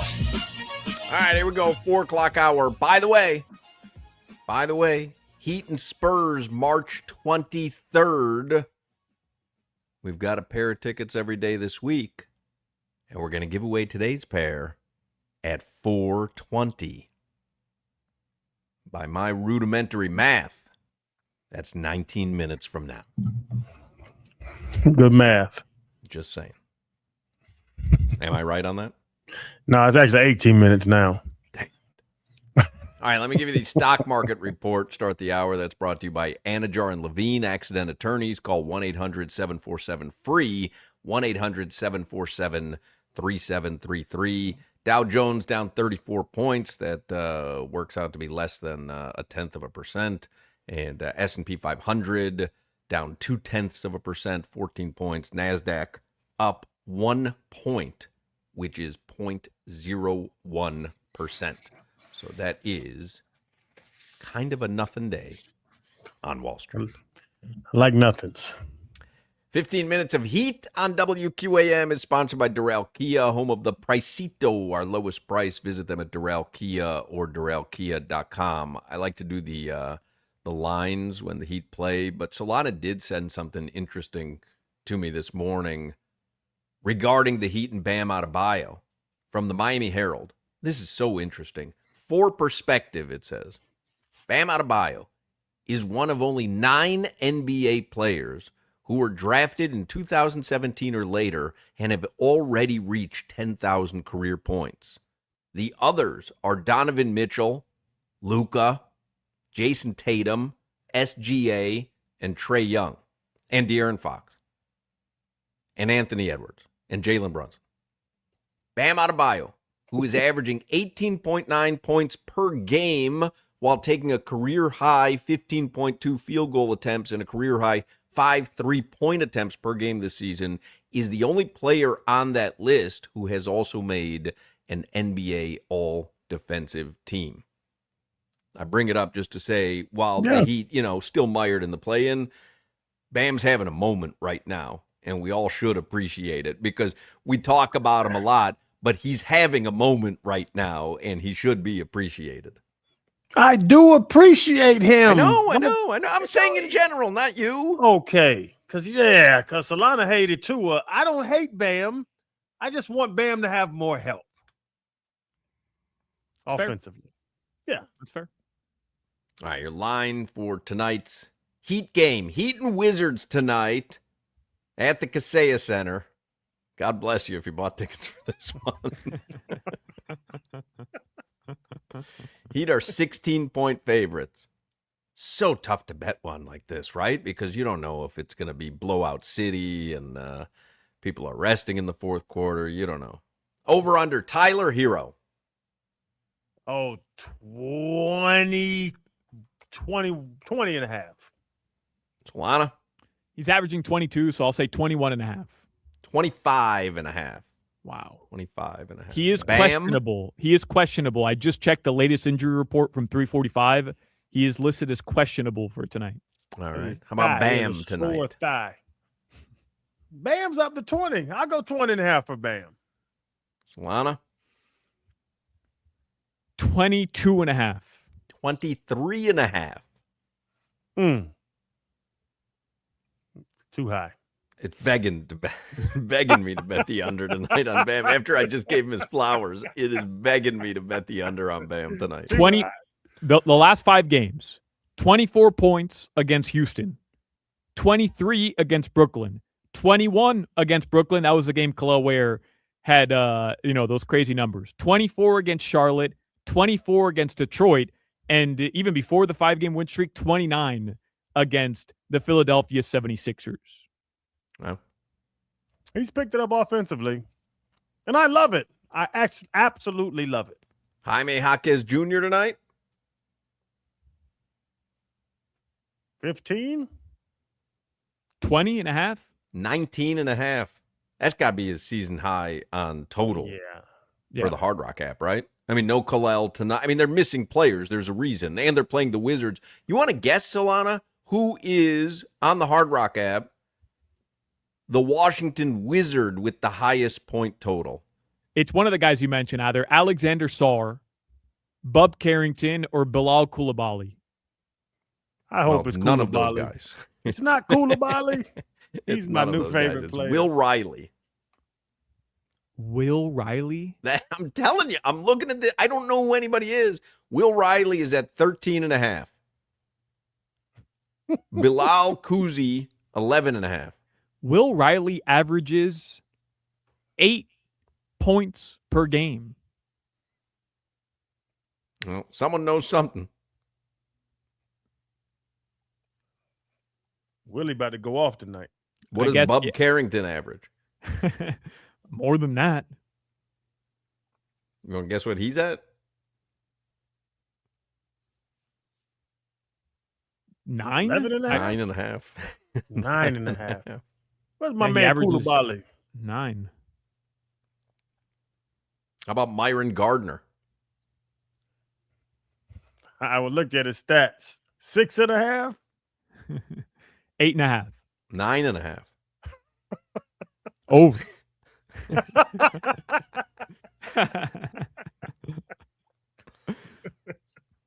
Wonder what I could bet him up to. Let's see where Myron Gardner to score 20 or more is plus 1,400. Hawk. What do you think, Solana? 20 or more? Man. Myron Gardner, 25 or more, plus 7,500. The last time Myron Gardner scored 25 points was in high school. Could he have that game, Solana? Is it possible he could have that game? A 25-point game? Yes. No. Against the Wizards when the Heat are shorthanded and you're hoping although I guess he's a starter, so he's going to rest with the starters. I mean, would they? No, he would play. He would play out the entire game. He'll be in there. If the Heat are blowing out the Wizards, he would be in there at the very end just to get minutes. As a starter, he started 6 games this year. He has multiple double-digit games, and he's averaging 9 points on 53% shooting as a starter this year. So it's not crazy he goes over, what was it? You said 9.5? Right. So that's not crazy. Now, a 25-point game, Hawk. I don't think so. I think you're better off with the Pella double-double. He hasn't scored 25 points in his life. Got to happen sometime, right? Hawk, he averaged 18 points in high school. He averaged 4 points in college and then 13 points when he transferred. He's never played a Wizards team quite like this. No, he's the defensive powerhouse probably, but He's played the Wizards one time this year, and he scored 10 points in that game. And you guys have no guts. I'm looking at his stats from high school all the way to now. He's never scored 20 points. How about Myron Gardner to record 5 or more threes tonight? Made or attempted? Made. Attempted. I like that more than I like him That's only going, plus 2,000. The thing is, if he hits 5 trays, that's already 15 points. That means Does he jack up threes? The offense, he'll jack up threes. But that means the offense is running through him at some point in the game. Are there any Trevor Keels props? Let's see. He hasn't broke two free throw or 3-point attempts since February 11th. But he'll jack him up. It's a special game. Y'all are crazy. Who's he play for? The Wizards? Trevor Keels? Yeah, the Wizards. one of Miami's two-way players. But yeah, the Wizards. What does he do? He's a shooter. So because there's no points props on him. Anything in the rebound? Like, is he a rebounder? Nope, just shoots. That's it. Yeah, there's nothing doing. Maybe under threes.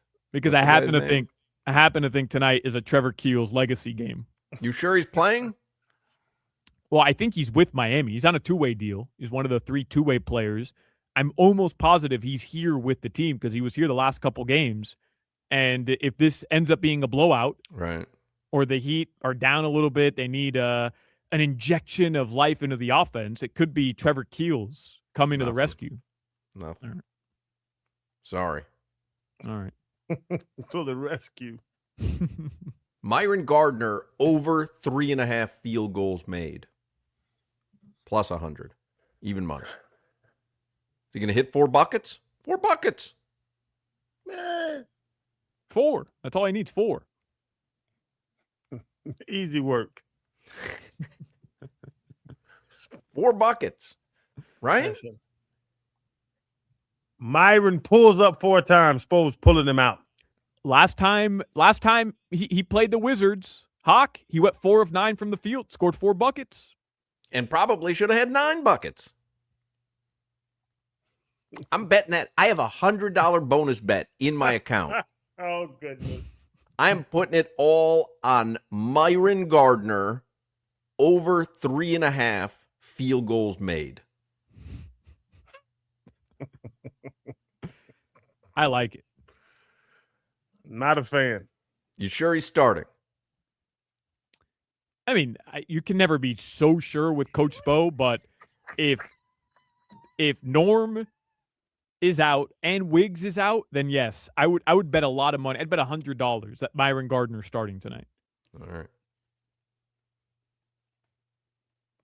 But if he's not, don't get mad at me. I'm not making the lineup here. I'm getting mad at you if this guy's jacking up one shot and it goes over the backboard.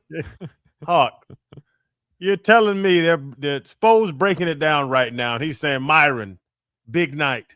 They're 16-point favorites over the Wizards. I asked Solana, the preheat host, who do you think is the leading point total guy for the Wizards? He named 3 guys, and none of them were look at this team they're playing. Yeah. But to be fair, the guy with the most points, according to Hard Rock Bet App tonight, averages 8.2 points per game. I mean, what? That's insane. I'm all over Myron Gardner. I think Solana's right. This is the Myron Gardner game. Mm-hmm. I won money with Solana on Kalel Ware unders the other night, so ride with him. I hit the Kalel, what was it, a double-double or something the other night because of Solana. Yep. Don't forget, we've got Heat tickets to give away in 6 minutes. Headlines brought to you by Doral Hyundai, home of the Pricito, our lowest price. Visit them at Doral Hyundai or DoralHyundai.com.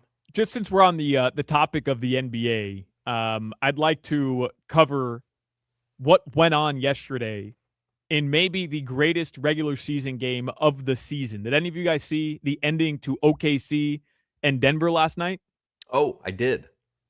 Bro, it was SGA and the Joker just throwing haymakers at one another. Not literally, but figuratively. Insane game. SGA hits a step back 3 for a game winner. But the last 5 minutes of that game were absurd. Just absolutely absurd. SGA yesterday tied Wilt Chamberlain for the longest 20 or more point streak in NBA history. He has scored 20 or more points in consecutive games 126 times. That's insane. Insane. Goodness gracious. That's insane. Isn't that realistically the 2 best players in the world, SGA and Joker? You could make that argument for sure. I mean, you could put Wemby in that argument. Yeah, I think yesterday, because I've long maintained it's Joker. Joker's the best player in the NBA. Joker's the best player in the NBA. But I think yesterday, SGA may have taken that from him. And if it wasn't Joker, it was SGA. And then Wemby's close. He'll be there at some point. But Hawk, maybe I should pump the brakes on Wemby being the face of the NBA, because I'm watching SGA last night and I'm saying, damn, man, like he's legit good, like really, really, really talented. We're talking maybe top 10 all time when it's all said and done good. He doesn't dunk enough and he shoots middies. Yeah, he's not fun. That's what I'm saying. He's not exciting to watch. No, he's not. Wemby's way more exciting to watch. Yeah, but it doesn't mean SGA isn't going to end up being one of the best players of all time. Yeah. All right, let me get back to football before I lose you guys. All right. Middies. Myron Gardner. Man, we did a Myron Gardner segment. A segment. I have $100 riding on Myron Gardner field goals tonight.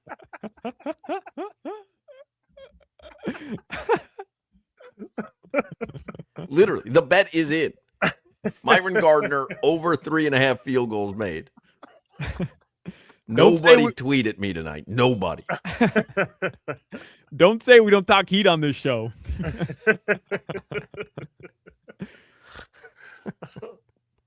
Not that this comes as any sort of surprise, but I was listening to on my couch tonight. The Gardner.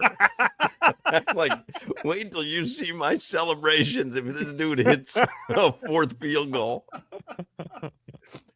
You're screaming Myron across the You're house. gonna see me on Glades Road with a lawnmower. Come on, Myron. Let's go, Myron.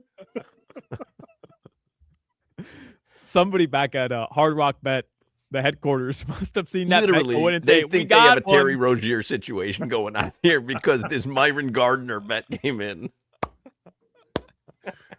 You're gonna get Myron investigated.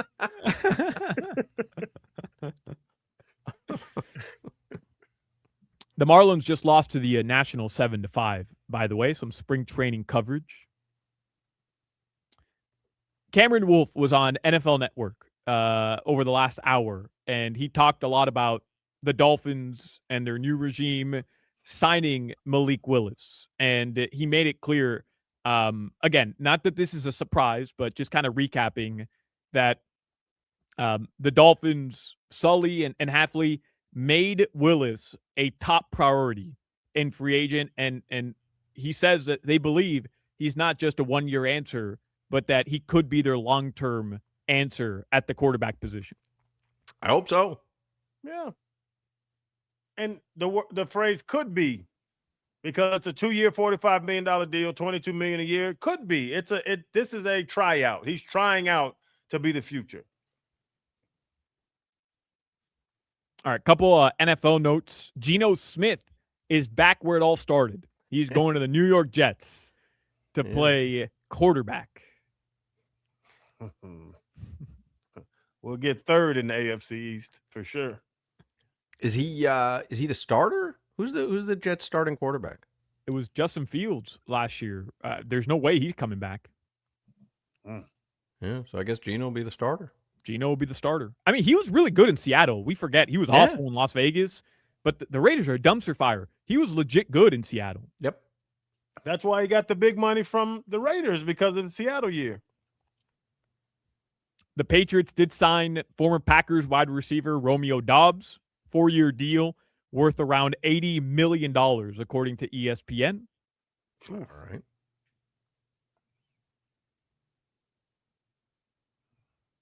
And let me see. Did I miss anything here in terms of like big NFL news? I don't think so. The Dolphins, they are bringing 420. back. Here we go. 420. Let's give away Heat tickets. Heat and Spurs. We have a pair. What was that?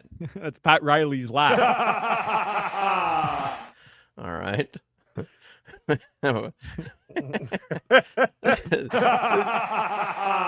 Here's live sound of Pat Riley when Myron Gardner ends the night 0-3.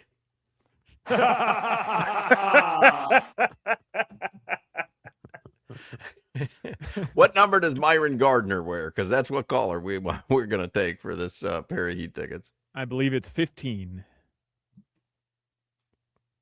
Yes, 15. 15?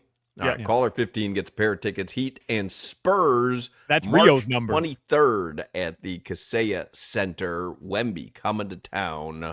Caller 15, 305-567-0560. 305-567-0560. You will have another chance tomorrow if you don't win them right now. The Dolphins are bringing back tight end Greg Dulcich de Leche. 1-year deal, $3.25 million. All right. Panthers play tonight as well. 7 p.m. puck drop. Listen to it on AM 560. No Marchie and no Sam Reinhart either for the Cats. Okay. Your weather in South Florida right now, it is 85 degrees. Tonight, the lows will be in the upper 70s. That's your weather. All right, very good. Ben Volen is going to join us in the next segment. Ben Volen covers the NFL and the New England Patriots, home of Romeo Dobbs. Covers them for the Boston Globe, and there's a lot of NFL stuff to talk about, so he will join us in the next segment. Do not go anywhere. Yeah, before we get there, daily fantasy players, listen up. I'm talking to you because Prize Picks, I told you, they changed the game. You want to shoot your shot on Prize Picks right now, get $50 instantly in lineups when you play your first $5. That's right. Download the Prize Picks app right now. Use my code. That's Solana, Solana, to get $50 in lineups after you play your first $5 lineup. Been telling you now over the past couple weeks, I downloaded the Prize Picks app, been playing it pretty much every night. No idea why I waited so long because Prize Picks, they truly make, during basketball season, every dunk, every dime, every board that much more exciting. I've been showing you how simple it is over the airwaves. You download the Prize Picks app, and all you're doing is you're turning your hot takes into real money. You pick more or less on 2 to 6 player stat projections, and if you get your picks right, you can cash in. And Prize Picks, they have a bunch of different options that you can play with. They invented the flex play, so you can cash out even if your lineup isn't perfect. So how you play is up to you. If you want that flexibility, you can choose the flex play, but if you want the biggest payouts, you go for the power play. No matter how you play, though, Prize Picks, it's a great way. Put your takes to the test. And it's not just basketball. They do have football during football season. They do have soccer as well. Leo Messi is going to be in action this weekend. I told you, I take Leo Messi more than 1.5 shots on target every single time that's available to my lineup. So join me and millions of other users. Download the Prize Picks app today. Use code Solana to get $50 in lineups after you play your first $5 lineup. That's code Solana, Solana. Must be present in certain states. You want to visit prizepicks.com for more details. Prize Picks, it's good to be right. This is Hoch, Crowder, and Solana. I think we need to implement every day on this show 4 o'clock, clotted butter, and scone. WQA.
This Boston, Jimmy? Yeah. You know, the current lead singer of Boston died yesterday. Oh. Did not know I that. don't think he was the original lead singer. I think he was the current lead singer. Do you know about that, Ben? I'll bring on Ben officially in a second here. But Ben, do you know about that? The lead singer of Boston died yesterday? You are breaking news to me, my friend. I had no idea. All right, let me look this up here before I get it incorrect. Let me ask Claude.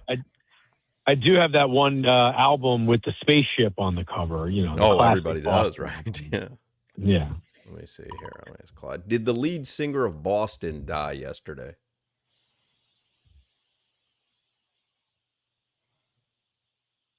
I'll search that for you real quick. Yeah. So Tommy DiCarlo, who was Boston's lead singer for nearly 2 decades, passed away yesterday, March 9th. He died at 60 after battling brain cancer. Oh. Well, terrible news, and what a terrible start to the segment. Jimmy, I hope you're proud of yourself. Man, Hey, I didn't Jimmy. know. Rest in peace. Ben Volen is on the Toyota of Hollywood hotline. Awkward transition. Great segue. Senior NFL writer at the Boston Globe. Listen, I can't help it when Claude brings the show down like that, but Claude's the truth sayer on the show. I go to Claude for everything. Can I interrupt you? Can I interrupt you real quick? Sure. I have a show up here with the Globe, and we put the videos on our website, and we embed them into our articles. And my bosses, bless them, they put these videos in every single article on the Boston Globe website. So like my friends are like, I see your face 78 times a day. And they don't really discern which articles that they put these videos in. So like my wife and I play a game of like, what's the most horrible story that like I can be involved, like where I'm talking about the Celtics and it's like, the Idaho murders or, the bombing in Iran. And like, there's my face talking about NFL free agency. Just get Volen out there. We need to see Straits of Hormuz and Ben Volen. Beautiful face. You got to show it off. Well, don't share this video with them. So here's one of the things Ben tweeted yesterday when the Dolphins announced they were cutting Tua. He said, Dolphins' mistakes with Tua, drafting him at 5 over Herbert, handing him the starting job when he wasn't ready, overly coddling him, awarding him a new mega contract despite having no competition for his services. That is a how-to manual on what not to do. And I don't necessarily disagree with any of that. Who's to blame, though? Is it Chris Greer? Do you blame Chris Greer for that? Mike McDaniel? Like, who gets the blame? I think, well, each one of those probably has a different person to blame. The Tua starting too early, it's almost like the organization came up with a plan before the season. Tua was going to start after the bye week no matter what. And they didn't factor in, the variable of like how the team is playing and how ready Tua is. So that's probably more. I mean, I don't think Brian Flores wanted to play Tua. I think that's pretty clear. So that goes above him, whether that's the owner or the GM who wanted to see Tua. That goes above them. But really, the one bullet point there that really sunk this whole thing was the last one, was giving Tua the big fat contract when they didn't have to. They could have made him play out that 5th-year option, buy themselves more time, have more information on Tua, more of a market. They were totally competing against themselves with that contract. And that's what sunk him, because once you start paying Tua over $50 million a year, it affects how you build the rest of the roster, and it affects, the expectations for Tua. It's not just good enough to be an okay quarterback. You want for that money to Tua to be a playoff game winning quarterback. And he didn't handle the leadership role there very well at all, as you saw. And I give Stephen Ross credit for cutting Tua despite all that guaranteed money, and then turning around and actually spending a little bit of money again on Malik Willis. It's like $75 million at that quarterback position this year, and all you have is Malik Willis for it. So I do give Ross credit for not sticking with Tua because of the contract, but Chris Greer, whether he was told to do it by the owner to sign to it or the new deal, or if that was just Chris Greer's decision on his own, I think he's already paid for it, obviously, with his job. But that was the killer, was really, giving Tua that big contract when they really didn't have to. And the big three, Ben, as Hawk calls it, Solana and myself don't call it the big three, but it was Tua, McDaniel, and Greer. Is that the best thing for the organization? Now they're all out of the door. Is this the new start? Because Sully and Halfley, now they coming in and they can do what they want to do and try to mold this organization into a winning organization. Yeah, I mean, it's definitely a fresh start, and you're seeing all the players that they're getting rid of. Obviously, Tyreek Hill and Minka Fitzpatrick and Tua, and there's going to be a lot more guys on their way out the door as well. Alec Ingold followed McDaniel, Cole Strange. Both those guys went over to the Chargers. So there's going to be a ton of change. The Dolphins, if I have this right, they're carrying like $140 million in dead cap space, which is just insane. That's like half your salary cap almost. So it's going to be a lean first year. You got to think for Jeff Hafley, a good year to develop some rookies and find some cornerstone pieces. The Malik Willis thing, like I said, is interesting because to pay Tua $53 million and then to turn around and pay $22 for Malik Willis, I got to think that was how they sold Jeff Hafley on coming and taking the job. Because that's, boy, I mean, talk about a tough situation for a first-year coach where you have all this dead cap space and it's going to be very difficult to fill out the roster the way you want to that first year. But the Dolphins at least have allowed him to spend a little money and pick a quarterback that he knows there in Malik Willis. So I would imagine that was a big selling point for Hafley to be willing to take this job, because it is a big rebuild for the Dolphins and a big challenge this year with all their salary cap issues. Ben, do they get credit for landing what looks like the biggest free agent quarterback available? And I understand the money situation and why it gets complicated. And, I also understand why it's such a tough situation for Hafley, as you just explained. But do they get credit for going after, who they clearly consider their prime target and landing him as their first big acquisition at the helm of the Dolphins? Yeah, absolutely. I mean, I think it's incredibly risky, and you guys know this.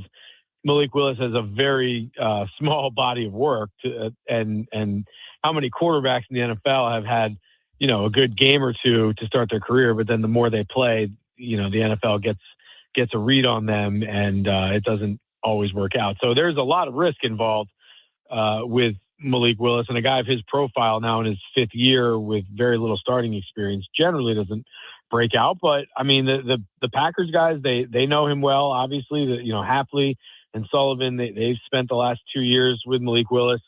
They are well aware. They've seen him in practice. They've seen him more than anyone else. And yeah, they deserve credit. They spent real money, $45 million guaranteed over the first 2 years. An even $22.5 million each season. On top of the Tua contract, that's a lot of money to be spending on quarterback. So they do get a lot of credit for having a vision, going out and executing it. Obviously it just comes with a lot of risk. But if you're the Dolphins and you're moving on from Tua, you've got nothing to lose at this point. So Malik Willis is definitely worth the risk. And Ben, it's really, we talked about it yesterday, where it's a 2-year, $45 million deal, 22 and some change. You got to deal with it because you want to bring a quarterback in. But the other analogy we used, that this was a bar full of fives and you got the six with Malik Willis. Is that kind of how this free agent, this cycle has went with quarterbacks in this free agency? I mean, I'll be honest, Willis is intriguing, but at that price, there are a lot of cheap veteran quarterbacks. The Jets are getting Geno Smith for $1 million. Kirk Cousins already has $10 million guaranteed. He might not command much more than that. And the guy that I'm surprised the Dolphins and the Jets didn't show this guy more interest. But Kyler Murray, to me, that would be worth the swing. Former number one pick. He's only 29 years old. He's motivated now. He's only $1 million because the Cardinals are paying him $36 million. I'm shocked the Jets, went the ultra safe route with Geno Smith instead of taking a shot at Kyler Murray. Because what do they have to lose? They haven't had a quarterback in forever. And Kyler Murray does have talent if he can ever put the video games down and just study his film. So it sounds like the Vikings are getting, stronger buzz for Kyler Murray, but I thought the Dolphins and the Jets would have been more interested in that guy just because I do think there's a lot of talent there. And for $1 million, it's worth a shot. Speaking of video games, today's National Mario Day. We had a discussion in the 3:00 hour today. Because of my age, I'm 56. I don't have Super Mario Brothers on my Mount Rushmore of video games. Do you? I would go Mario 3, on the Nintendo one, the one that introduced like the raccoon tail and the whistle, and you had like 8 worlds that you had to get through. Mario 1 is the OG, but Mario 3 is like such a classic to me. But you have Mario Brothers over like the original Mario vehicle, which was Donkey Kong. Yeah, I mean that's like, now you're getting older. I'm 44, so I'm really a child of the 90s. You're older than me, yeah. Hoch, so you're more of like the pinball wizard kind of, the arcades. If pinball games were allowed on this list, I would go pinball Gorgar. Gorgar had a spinning disc on the pinball machine, Crowder, and if the pinball landed on the spinning disc, it would shoot it in a wild, crazy direction. Wow.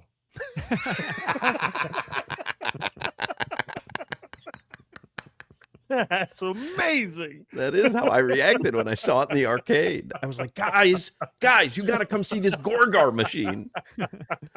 Anyway, well, how do you think Tua will do in Atlanta? Do you think that was an inspired signing or a quizzical signing? I like it for Tua. I think that's probably the best place he could have ended up. Indoor stadium, NFC South has good weather games for the most part. He's not going to have to play in the cold too often. Good weapons there, Bijan and Drake London and Kyle Pitts.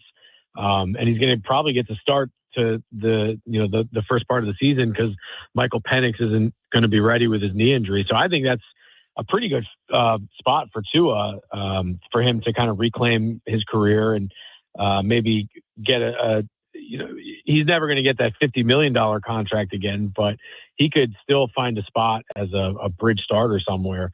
For the Falcons, we'll see. I thought they wanted Jacoby Brissett, but it doesn't seem like the Cardinals are going to be trading him.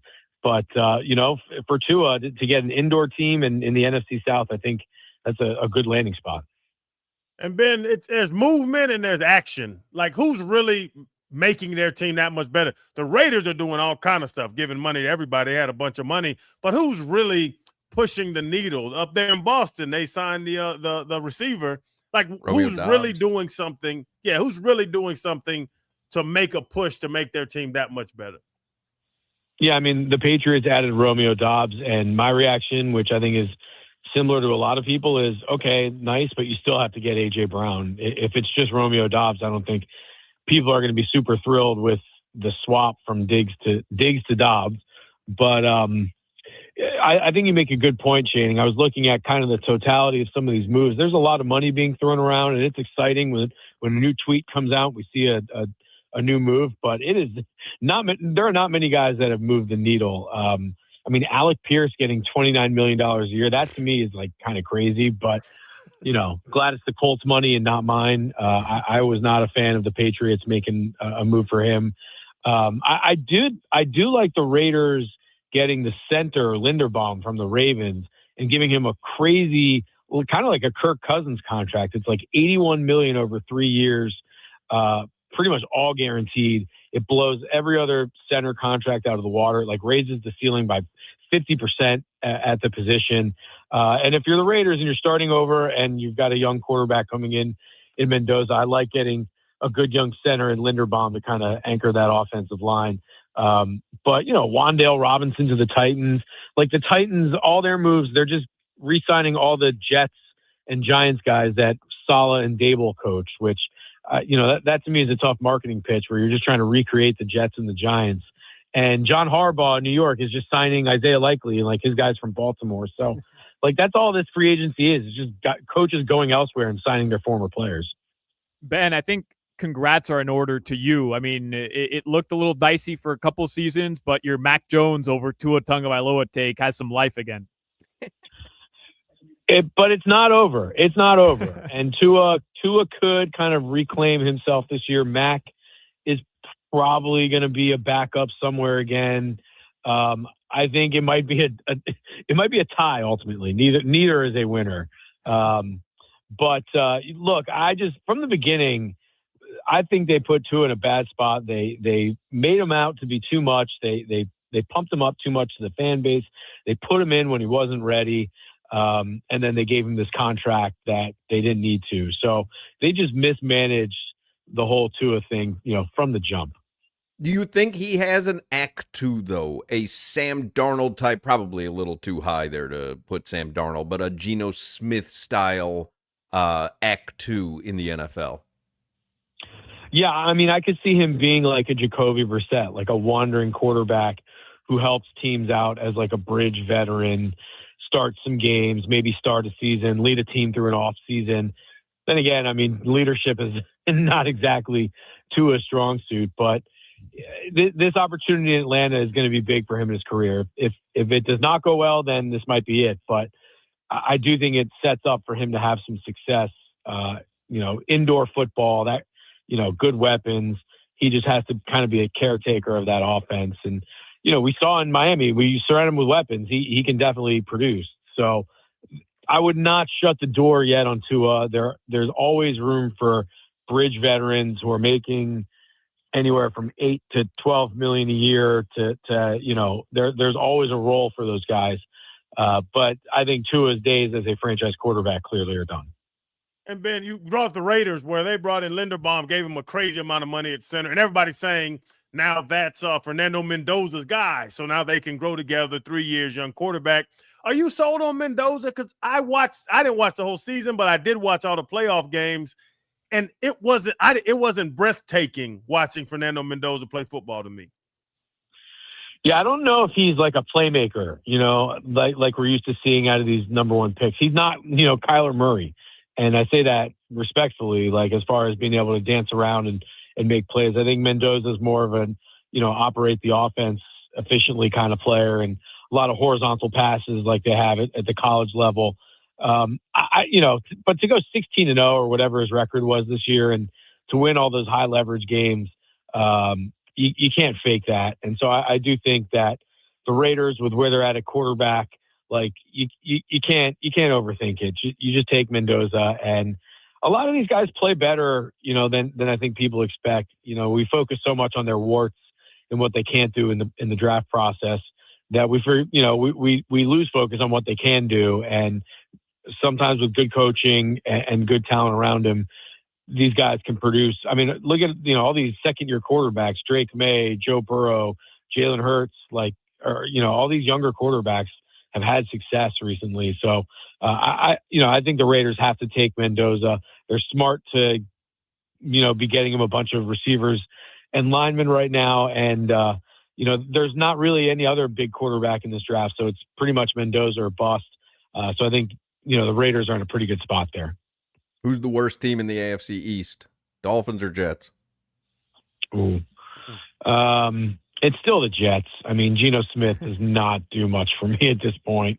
Aaron Glenn, who knows? They fired the entire coaching staff except for the head coach. I've never seen that before. Every coordinator, every assistant coach got whacked, but they kept Aaron Glenn. Frank Reich is a good coach, but can he come in and turn it around? Like, I have my doubts. Aaron Glenn's going to be calling the defense now. That team is perpetually a dumpster fire, and I don't really see a way out of it in 2026. There you go. Ben's positive on the Dolphins. I'm really kind of Number 3. I'm massaging what he said there, but Ben Volen from the Boston Globe, very positive on the Dolphins next season. Kind of weird. It's kind of like say something bad about Malik Willis, Ben. I like you today. I don't know what's going on. Yeah, I'm that meme. The worst person makes a point. That kind of thing. Ben Volen, Boston Globe. Follow him on Twitter too for your NFL news. Thank you, Ben. Thanks, guys. Appreciate you. All right, there you go. Ben Volen from Boston. I got a text from the Ticket Wizard during that segment. He said, as you can imagine, Do you remember in Gorgar when the magnet got activated and it held the pinball and you got another ball out of the side? My head almost blew off. That one was crazy. When Gorgar introduced the second ball on the pinball machine, holy mackerel. You telling me Gogar had 2 balls? Holy mackerel. With the spinny wheel. All right, we got to take a break. 5 o'clock, Funky Buddha Happy Hour is next. You're listening to the Hoch, Crowder, and Solana Show. All right, I'll start with Chuck here. Chuck in Miami Gardens. What they do? That's for you, Crowder.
5 o'clock hour is the Funky Buddha Happy Hour.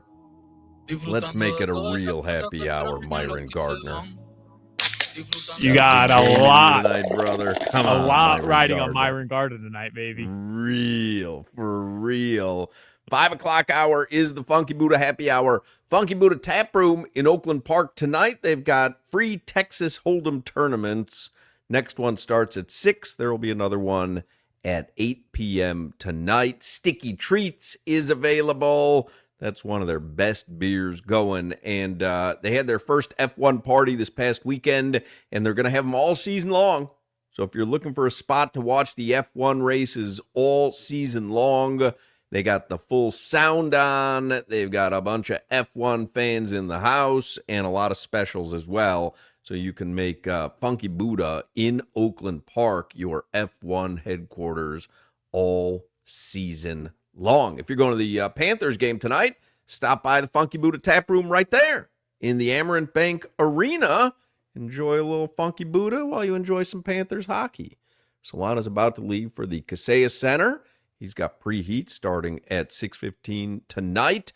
So let's get a quick look at the headlines in the 5 o'clock Funky Buddha Happy Hour, brought to you by Doral Hyundai, home of the Pricito, our lowest price. Visit them at Doral Hyundai or DoralHyundai.com. Hoch, I really like this this story in the Miami Herald. It was posted by, we've had him on, Isaiah Smalls II. He's a reporter for the Miami Herald. He covers the Dolphins. And he wrote an article. What are the 6 highlights of Tua Tagovailoa's Dolphins career? Number 1 was the Dolphins drafting Tua Tagovailoa. Okay, so it's not on the field highlights specifically. And there are some, but I think these are just the 6 most notable Tua Tagovailoa things over his 6-year career as the Dolphins. For me, it's getting benched in that, I think it was was it Denver that they were down 14-3? Yeah, and then in the second half, and Brian Flores benched him for Ryan Fitzpatrick. Yep. Number 2 on this list is concussions. So it's a kind of a nebulous list. Yeah, he says availability will always be a topic during Tagovailoa discussion. Number 3 is the 2022 Ravens game that he writes was arguably the best game of Tagovailoa's career. Remember, that's the game. Yep. They're in Baltimore, week 2. They're down 35-14. Went toe-to-toe with Lamar. And he beat Lamar. I think he threw for 6 touchdowns that game. Yeah, he did 6 touchdowns in that game. 2023 is the next one against the Chargers, which I believe, I'm just kind of skimming through this, was the first game of the season, of that 2023 season. And Tua comes back, and he leads the Dolphins in L.A. to go win that game, throwing just dime after dime to Tyreek Hill. What about the 70-point game?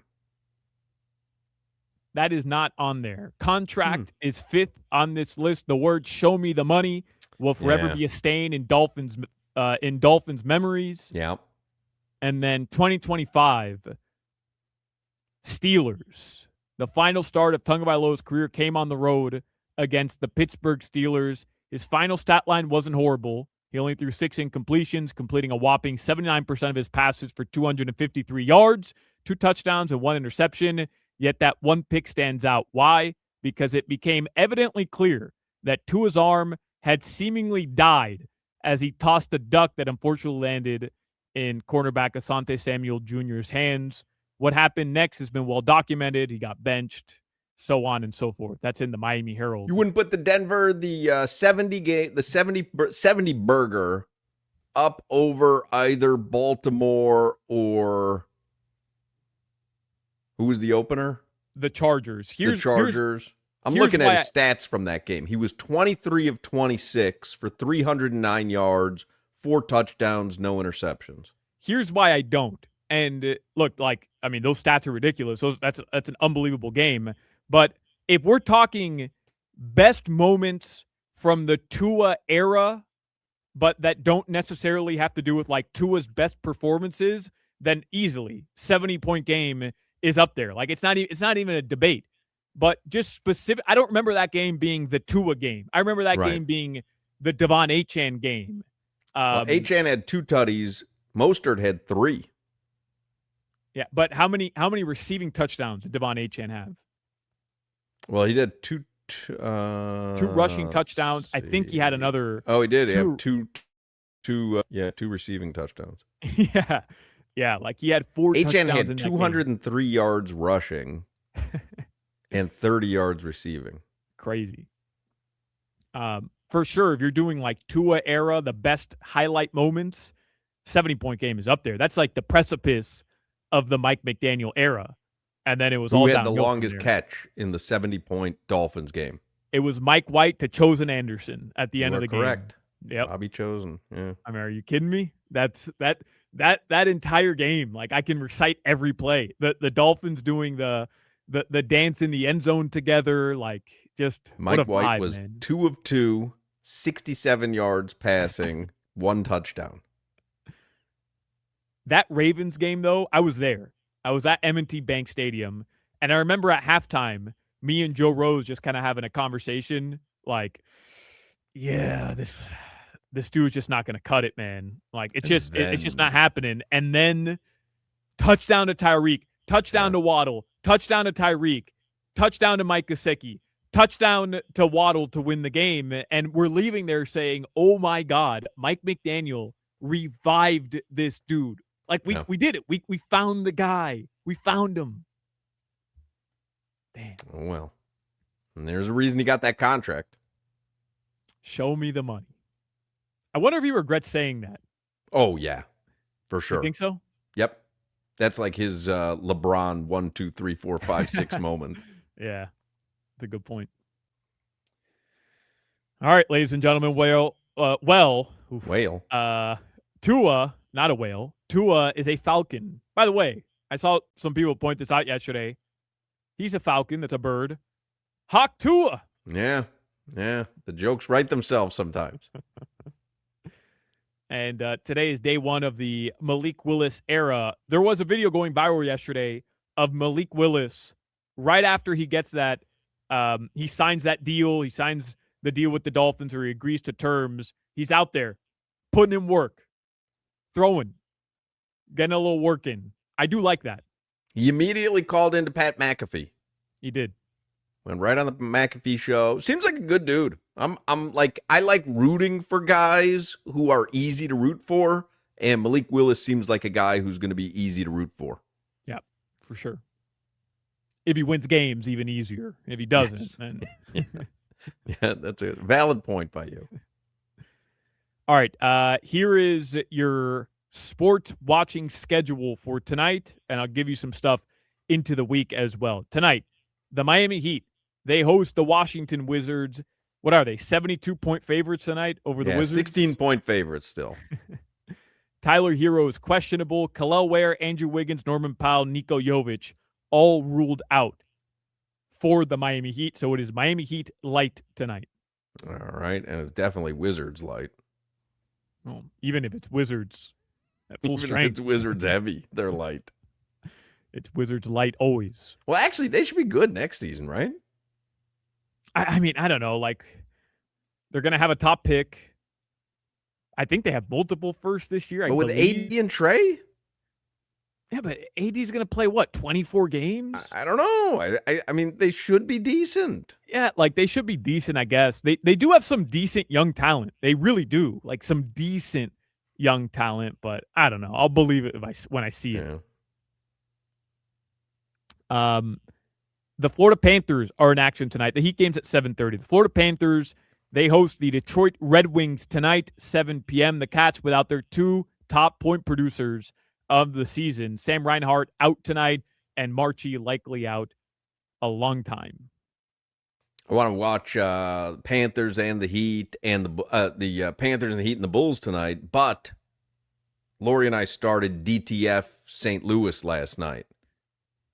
What is that? It's a Jason Bateman limited series on HBO.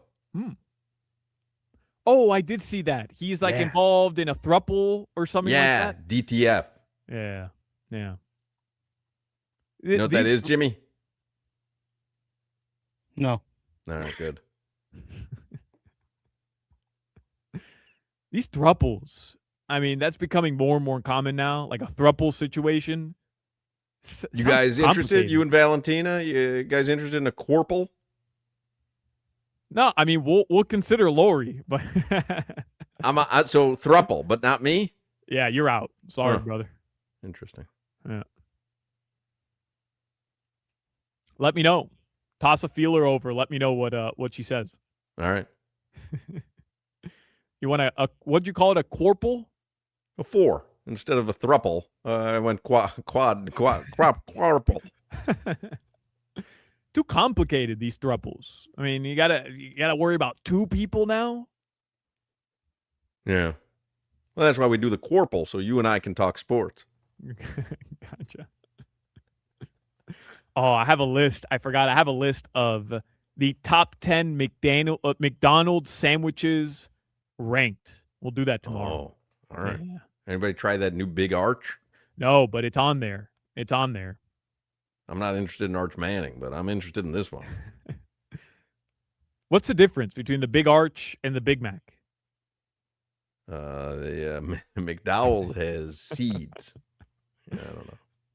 Tomorrow, the Marlins, they play the Astros. Inter Miami plays a CONCACAF Champions Cup game tomorrow against Nashville.